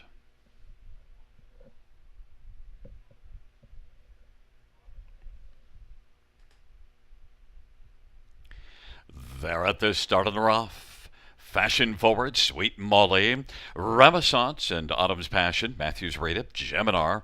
On the outside, relaxed away, trailing the field. Fashion Forward trying to come on, and Fashion an early lead as they race their way into the backstretch, and now has it over Sweet Molly, who's getting the expected trip. Renaissance is third. Then Autumn's Passion, Matthews rated Geminar. Fashion Forward, 1 to 5 on the board. Leads as they race on to the opening quarter. Sweet Molly is positioned second, and Renaissance is third. Then Autumn's Passion racing fourth in front of Matthews Rita and Geminar. Fashion Forward moving on past that opening quarter in 28 and 3 and leads for Anthony Hahn by about 2.5 lengths over Sweet Molly. Renaissance is third. Autumn's Passions positioned fourth. Then Matthews Rita and Geminar trailing the field. They race off the turn. Fashion Forward off a 28 and 3 opening quarter will be able to pick up a second panel breather, and that is Sweet Molly. Then Renaissance to the inside. There goes Matthews Rita now to work up first over, and then it is Autumn's Passion, Geminar to the outside, trailing the field, 58 and 3 the halftime. And it is Fashion Forward with a lead of about 2.25 right now over Sweet Molly. Matthews Rita to the outside third, working up a little closer. Geminar is about to take over fourth. Then Renaissance and Autumn's Passion. Fashion Forward off that 58 and 3 halftime in a 30-second second panel. Rolls it up to 3/4 with a lead of about 2.25. Matthews Rita having some problems now, drops back on the outside. Sweet Molly's racing second. Renaissance third. Geminar's racing fourth. Then Autumn's Passion and Matthews Rita, and it is Fashion Forward. Sweet Molly's stepping to the outside, but Fashion Forward continues on gamely. Fashion Forward now is going to stride out sharply to the finish, with Anthony Hahn sitting relaxed in the bike to win it by 2.25. Sweet Molly second, Renaissance third, and Geminar 156 and 3. Well, Fashion Forward last week made an early break, but this week it was a smooth performance. And no mistakes at all this time, Gary. And she kind of just goes to the front and controls things throughout. Looks a lot more like the horse that we saw in those two victories prior to being scratched through sickness on July 24th. And last time, I thought she raced really well actually after she made that break in stride, because she kind of ended up advancing, then getting caught in traffic before having to settle for third. And this time around, you can see her come to the wire here. Anthony Hahn giving her some verbal direction, but nothing in the terms of no tippy taps or anything to the wire there. She under tight lines. Nice victory for Fashion Forward. Should see her now maybe string together some nice efforts. Yeah, and she picked up that second panel of 30 seconds. And although Sweet Molly took to the outside, I don't think there was any thought that Sweet Molly was going to get to her. A thought on Matthews Rita, because raced well, and then clearly something went wrong. Yeah, I was getting a little bit excited because I definitely played this race pretty heavy 2-5, 2-5-1.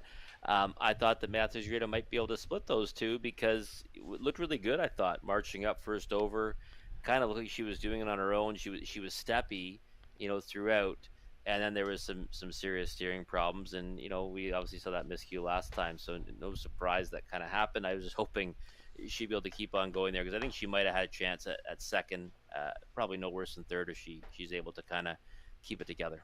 And we thought Sweet Molly might be a trip horse, and exactly was that. So it comes in at 2-1-3-6.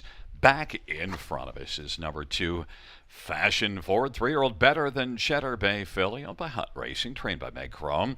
Anthony Hahn's the winning driver. It's the third win this year in lifetime for Fashion Forward, 156 and 3.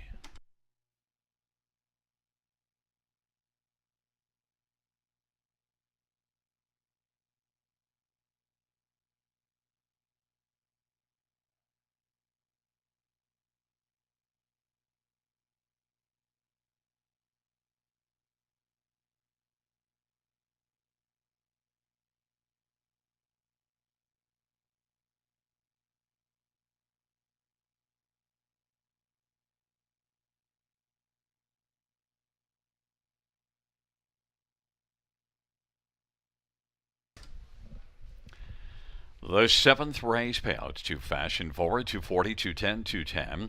1 Sweet Molly 270, 210, and 3 Renaissance 360. $2 exactor 620, dollar try 1070, dollar super 40.95.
Seventh race order of finish from the top 213564. That's 213564.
Field for the 8th on parade. 1 sports section. Brett McDonough, Francis Guillemette, and Stefan Joffrey. Number 2 is Bolt Power. Jay Harris for Mariel Enberg and Brenda Darrable. There's 3, Bugsy McGuire, Austin Sorry for Rachel Andrew.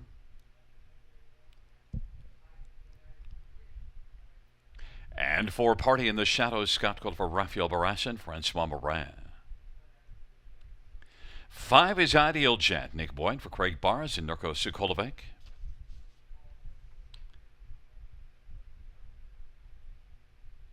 And number 6, PL Oliver, Jason Ryan for Matt Dupuis. Scratches of 7 and 8, a field of 6 for race number 8, and a pretty good field, Rob. And, well, we both like Bolt Power, even money. I don't like even money. This is a pretty good field. I don't want to take too short a price here.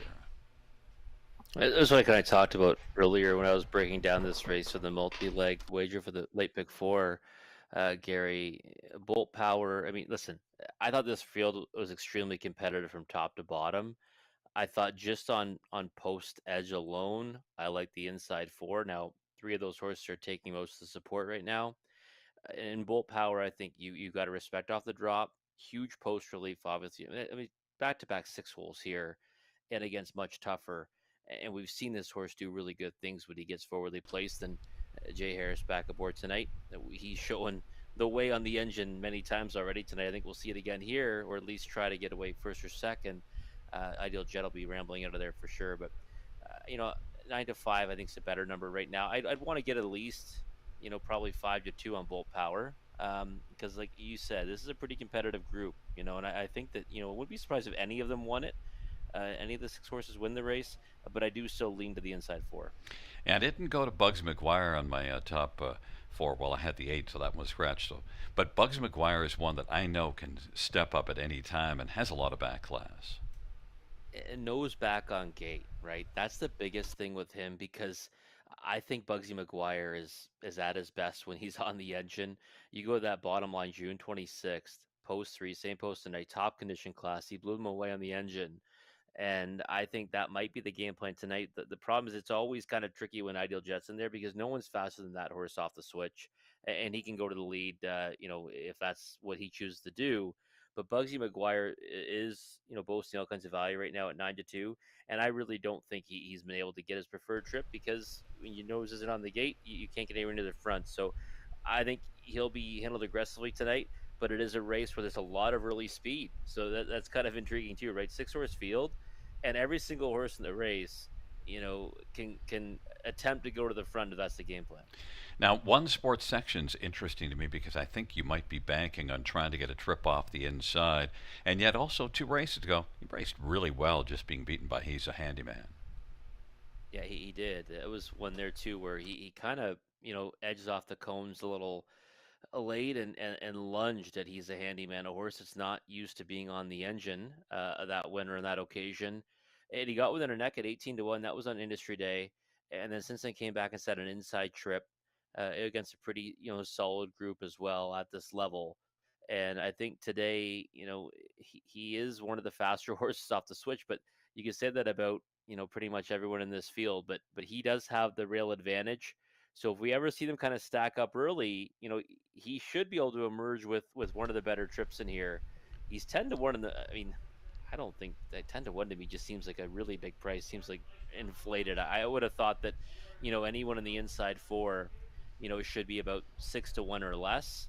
And I think right now he's the value at 10 to 1. I mean, a horse that I haven't really banked to win very often. Usually I use them underneath, but you can convince me to get there at that price.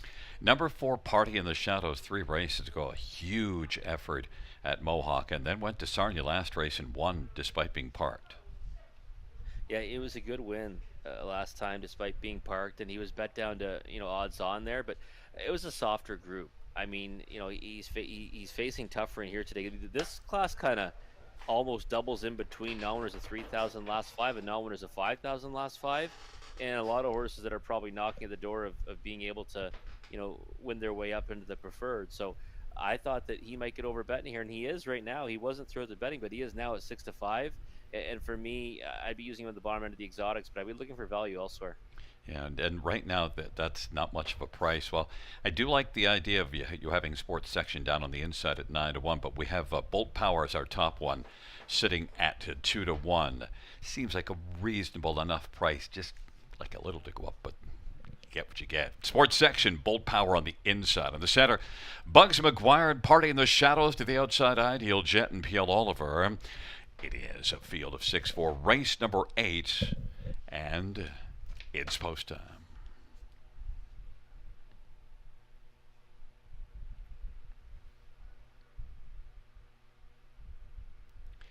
Field for the 8th race. Gathering speed approaching the start.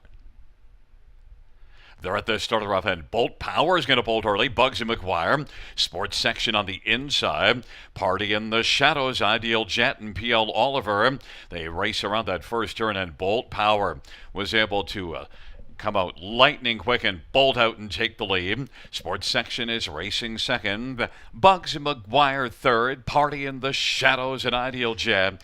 And PL Oliver is trailing. Bolt Power 3-2 on the board. Leads on past the opening quarter. Sports section at 13-1. Enjoys a view in the pocket. Bugsy McGuire is on the inside third. Then Party in the Shadows is currently partying fourth in front of Ideal Jet. And PL Oliver. Bolt Power 3-2 for Jay Harris as they race off the turn. Sports section second. Racing position third. Bugsy McGuire. Now they come off the turn and they head towards us. And now stepping to the outside from third will be Bugsy McGuire. And being followed by Party in the Shadows. Then Ideal Jet and PL Oliver as they work their way past the half and 56-4. Bolt Power leads it. Sports section's getting a good trip.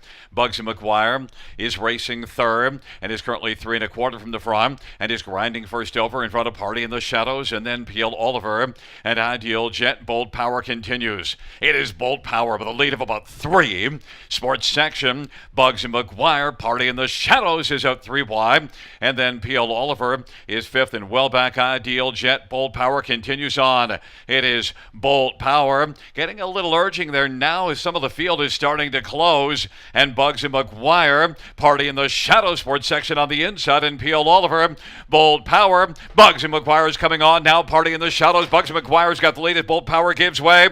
And it is Bugsy McGuire and Party in the Shadows. Bugsy McGuire wins it. Party in the Shadows was second. PL Oliver third in sports section fourth, 153 and 4. Race number 8. Rob, your thoughts on that one? Well, you know what? Listen, Bolt Power, did what I guess I wasn't really expecting him to be out there, freewheeling like that. But I still think it's the right move. In that field, you want to have the engine. Obviously, pretty hot fractions. And Bugsy McGuire, obviously, he ends up getting away third off the gate, and not the worst spot to be in, right? When they're going those kind of numbers early. He ends up forging to the lead, and I thought he was pretty good value in here. He ended up getting bet down to 5-2 late, but again, nose back on gate. He's able to get into the race more, and of course, Austin Sorey, is here for the steer when he certainly could be driving at Mohawk Park tonight as well. So that's something you have to take into consideration. Yeah, it was a big effort by him. Party in the Shadows kind of followed that one, and I thought he might be able to forge by on the turn there, but he just kind of hung on the outside, but still raced incredibly well to finish second. Yeah, I was surprised that Bolt Power gave it up as easily as he did because, look, he raced here in 53 and was a close second to Ideal Perception, and he's got the ability to go at this level. He does, yeah. I thought that when he went to the lead like that off the gate, I was going to say, if you bet a horse at the quarter pole, I'd be betting all in on Bolt Power because I thought he was just going to control it throughout, but obviously just couldn't stick around with them tonight after going those kind of those early fractions. But again, I still think he's a horse that more than belongs at this level, and he'll be back to fight another day. And your second one was Bugsy McGuire, and Party in the Shadows is one that you used on your ticket as well. We just ignored PL Oliver because of the outside, but he's a class horse. He is, yeah. It's interesting because he draws inside, and I jump on his bandwagon, and he usually ends up getting beat. And then tonight, racing off the pace, good effort to be third. And I should mention that Manic Monday did actually take Bugsy McGuire to beat Bolt Power and took Bugsy McGuire on top. So Christine had it. There you go. Nice pick, Christine. 3461. Back in front of us is number 3, Bugsy McGuire. 9-year-old better is Delight Bay Gelding, owned by Austin Sorey, trained by Rachel Andrew. Austin Sorey, the winning driver. 5th win this year. 50th lifetime for Bugsy McGuire. 153 and 4.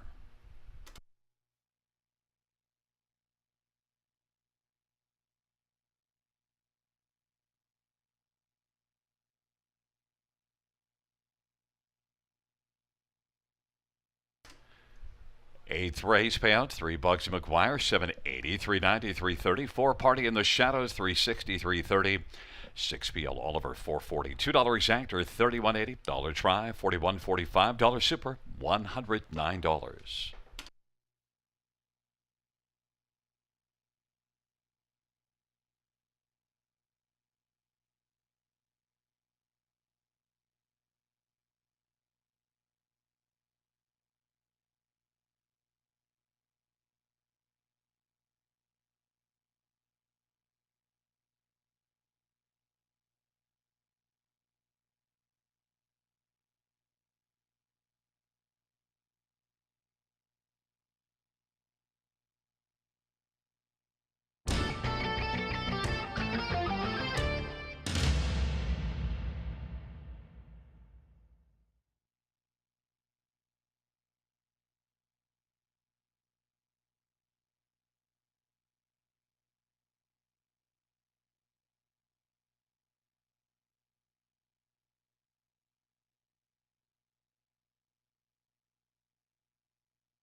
Eighth race.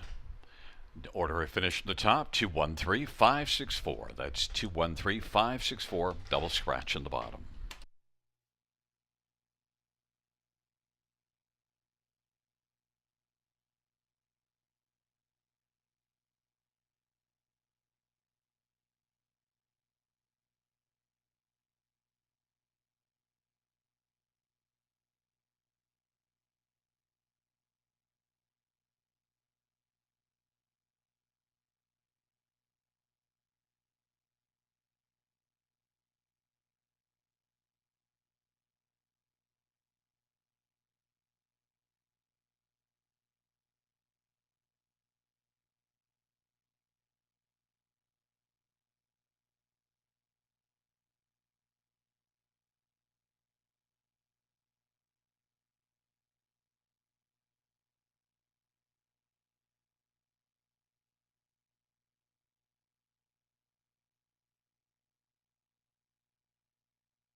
For the ninth on parade, 1, St. Lad's Beat It, Anthony Hahn for Lori LePage and Rebecca Williamson.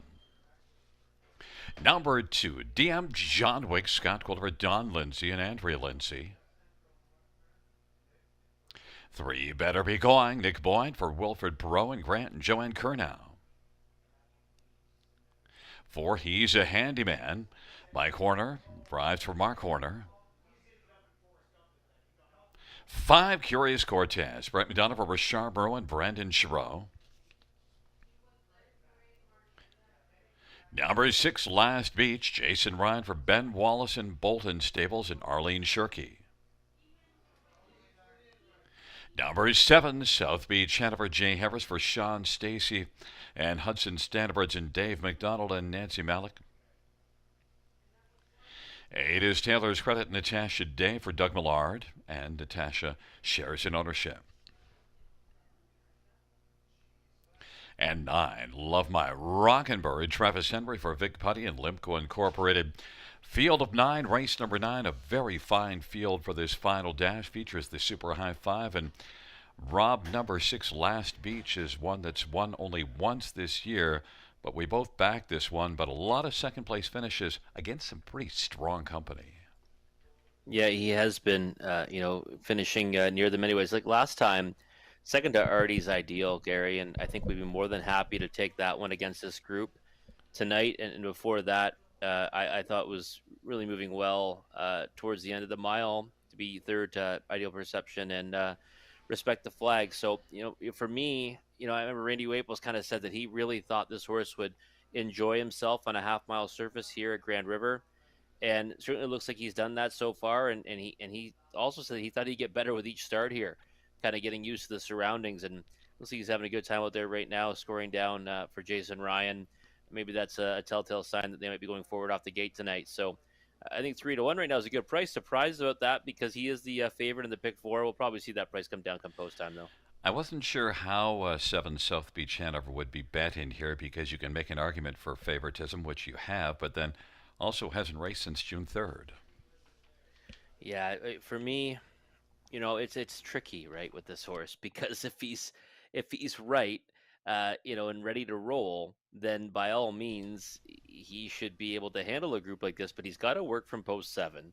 He hasn't worked or hasn't raced in nearly 3 months, and those are things that would make you want to stay away from one at a short price. And I didn't think that he would go off as the favorite on here. I thought he'd be second choice to Last Beach. That's the way that I ended up picking it, and I think it might still end up that way come post time. But I don't know. I've got him picked for second on here, but I really had mixed feelings. I think it was just respect for the barn and respect for the horse and what he's capable of doing. Not really as sure about what we're going to see tonight. Well, and I also think that when you have a horse that's this good and you know he can earn you a lot of money, this is just an overnight. They're going to be a little more cautious as they bring him back. At least that's what I often see. Yeah, and I mean, I would agree with that, especially from post 7. I mean, he draws inside tonight. I think it's a different story. But with post 7, I mean, you might be better off kind of, getting a start under his belt, seeing what you can get tonight, coming from, maybe mid pack or the back, and then maybe you draw inside next time, and that's when you go after them. I mean, it's just tough, right? Because the post draw is what really makes it tricky with South Beach Hanover. Because is he good enough? Absolutely. The qualifier was okay, but again, there's a lot of things kind of going against him in here. Number 4, He's a Handyman, is moving up again, but he's moving up with good form. Yeah, he's been racing so well. I mean, those two victories last time. I mean, more of his racing style at Kawartha Downs. Last time, not really a horse that's known to go to the lead and get the job done. Usually one that comes from out of it. But he went to the front on Industry Day and won a big mile, 54-4, held off Sports Section. He steps up again, but I don't think these are out of his element at all. I mean, I've backed him in the preferred before, so I think he's worth using in the high 5, and 16-1 looks like a bargain right now. Number 3, Better Be Going, was second to Don't Poke the Dragon 2 races ago, and I think we can excuse that last race broken equipment. Yeah, I'm not too concerned about his latest. I think he's got every chance to get a big piece of it in here. He's a classy veteran as well, with 15 lifetime wins, over 200,000 made, and he does have early foot. I think if he gets put into play off the gate, he'll get a piece of it, and is worth using in the high 5, maybe even the trifecta. And one St. Lad's Beat It. It's got to be somewhere on the ticket from the inside in this high five. Yeah, you can't leave the rail horse off. We know that. You leave the pole position off your ticket, at your own peril. And this is one that I think's been, kind of rounding back into form. So I think, he's got every chance to land on the high five. And 6-1 is not the worst price on him either. And a big time earner last year that looks to be getting better again. It's St. Lad's Beat It. DM John Wicken better be going on the inside. In the center, he's a handyman, Curious Cortez. To the outside, Last Beach, South Beach, Hanover, Taylor's Credit. And the second tier, Love My Rockin' Bird, Field of Nine. The ninth and final dash on this Monday evening at the river. Here they come. Giddy up.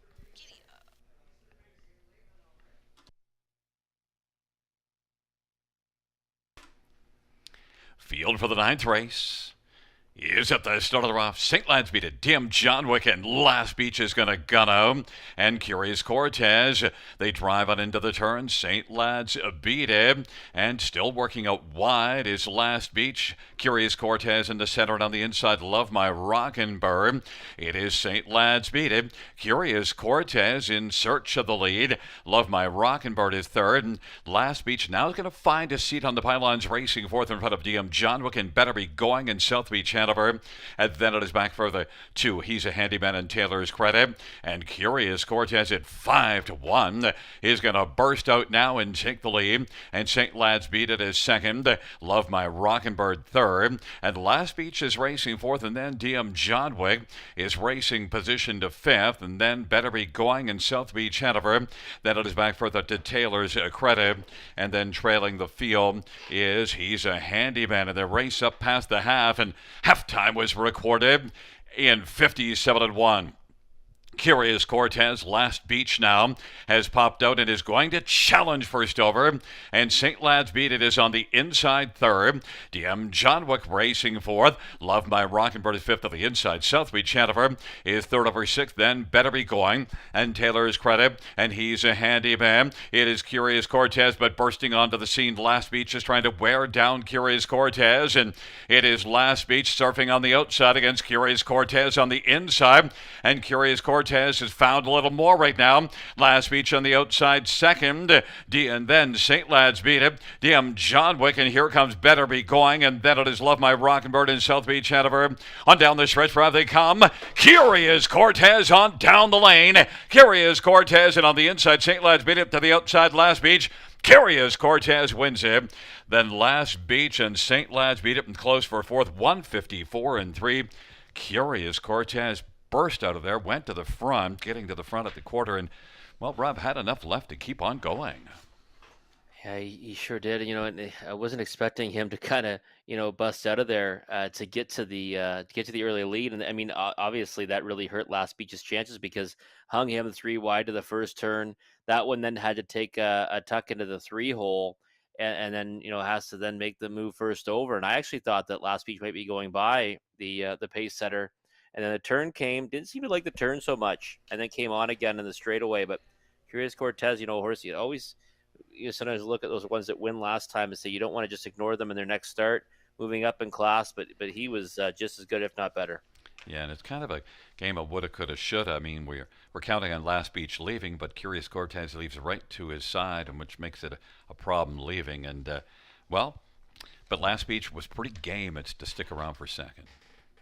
Oh, he was. Yeah, it was a great effort from that one. And I mean, if you ever just, have him getting to the lead in there, and even it's just those two that leave and they line up early, I think Last Beach probably wins. I think the problem was the starts got taken out of him in the first turn.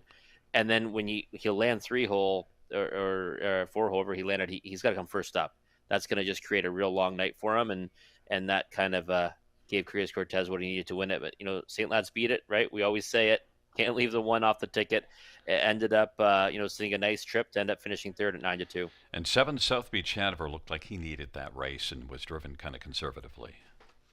Yeah, and it was something that we certainly thought might happen, right? He was one that maybe you'd want to leave off that high 5. I had him picked for second, but he is the type you sometimes want to shy against. It's a 5-6-1-3-8 top 5, and back in front of us is number 5, Curious Cortez, a 7-year-old big Jim Brown gelding. But Brandon Chiron, trained by Richard Moreau. Brett McDonald, the winning driver, 6th win this year, 23rd lifetime. Curious Cortez, 154 and 3.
Ninth race, payouts 5, Curious Cortez, 1310.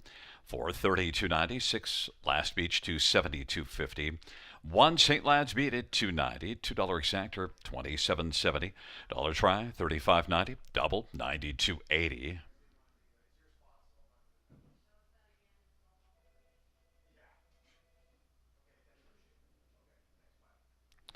Dollar pick 3, 47.40. Dollar win 4, 226.30. Dollar high 5, 2,500, 1960. The 20-cent high 5 is 503.92.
Ninth race order finish from the top down, so 374 912 856. That's 374 912 856 on the bottom.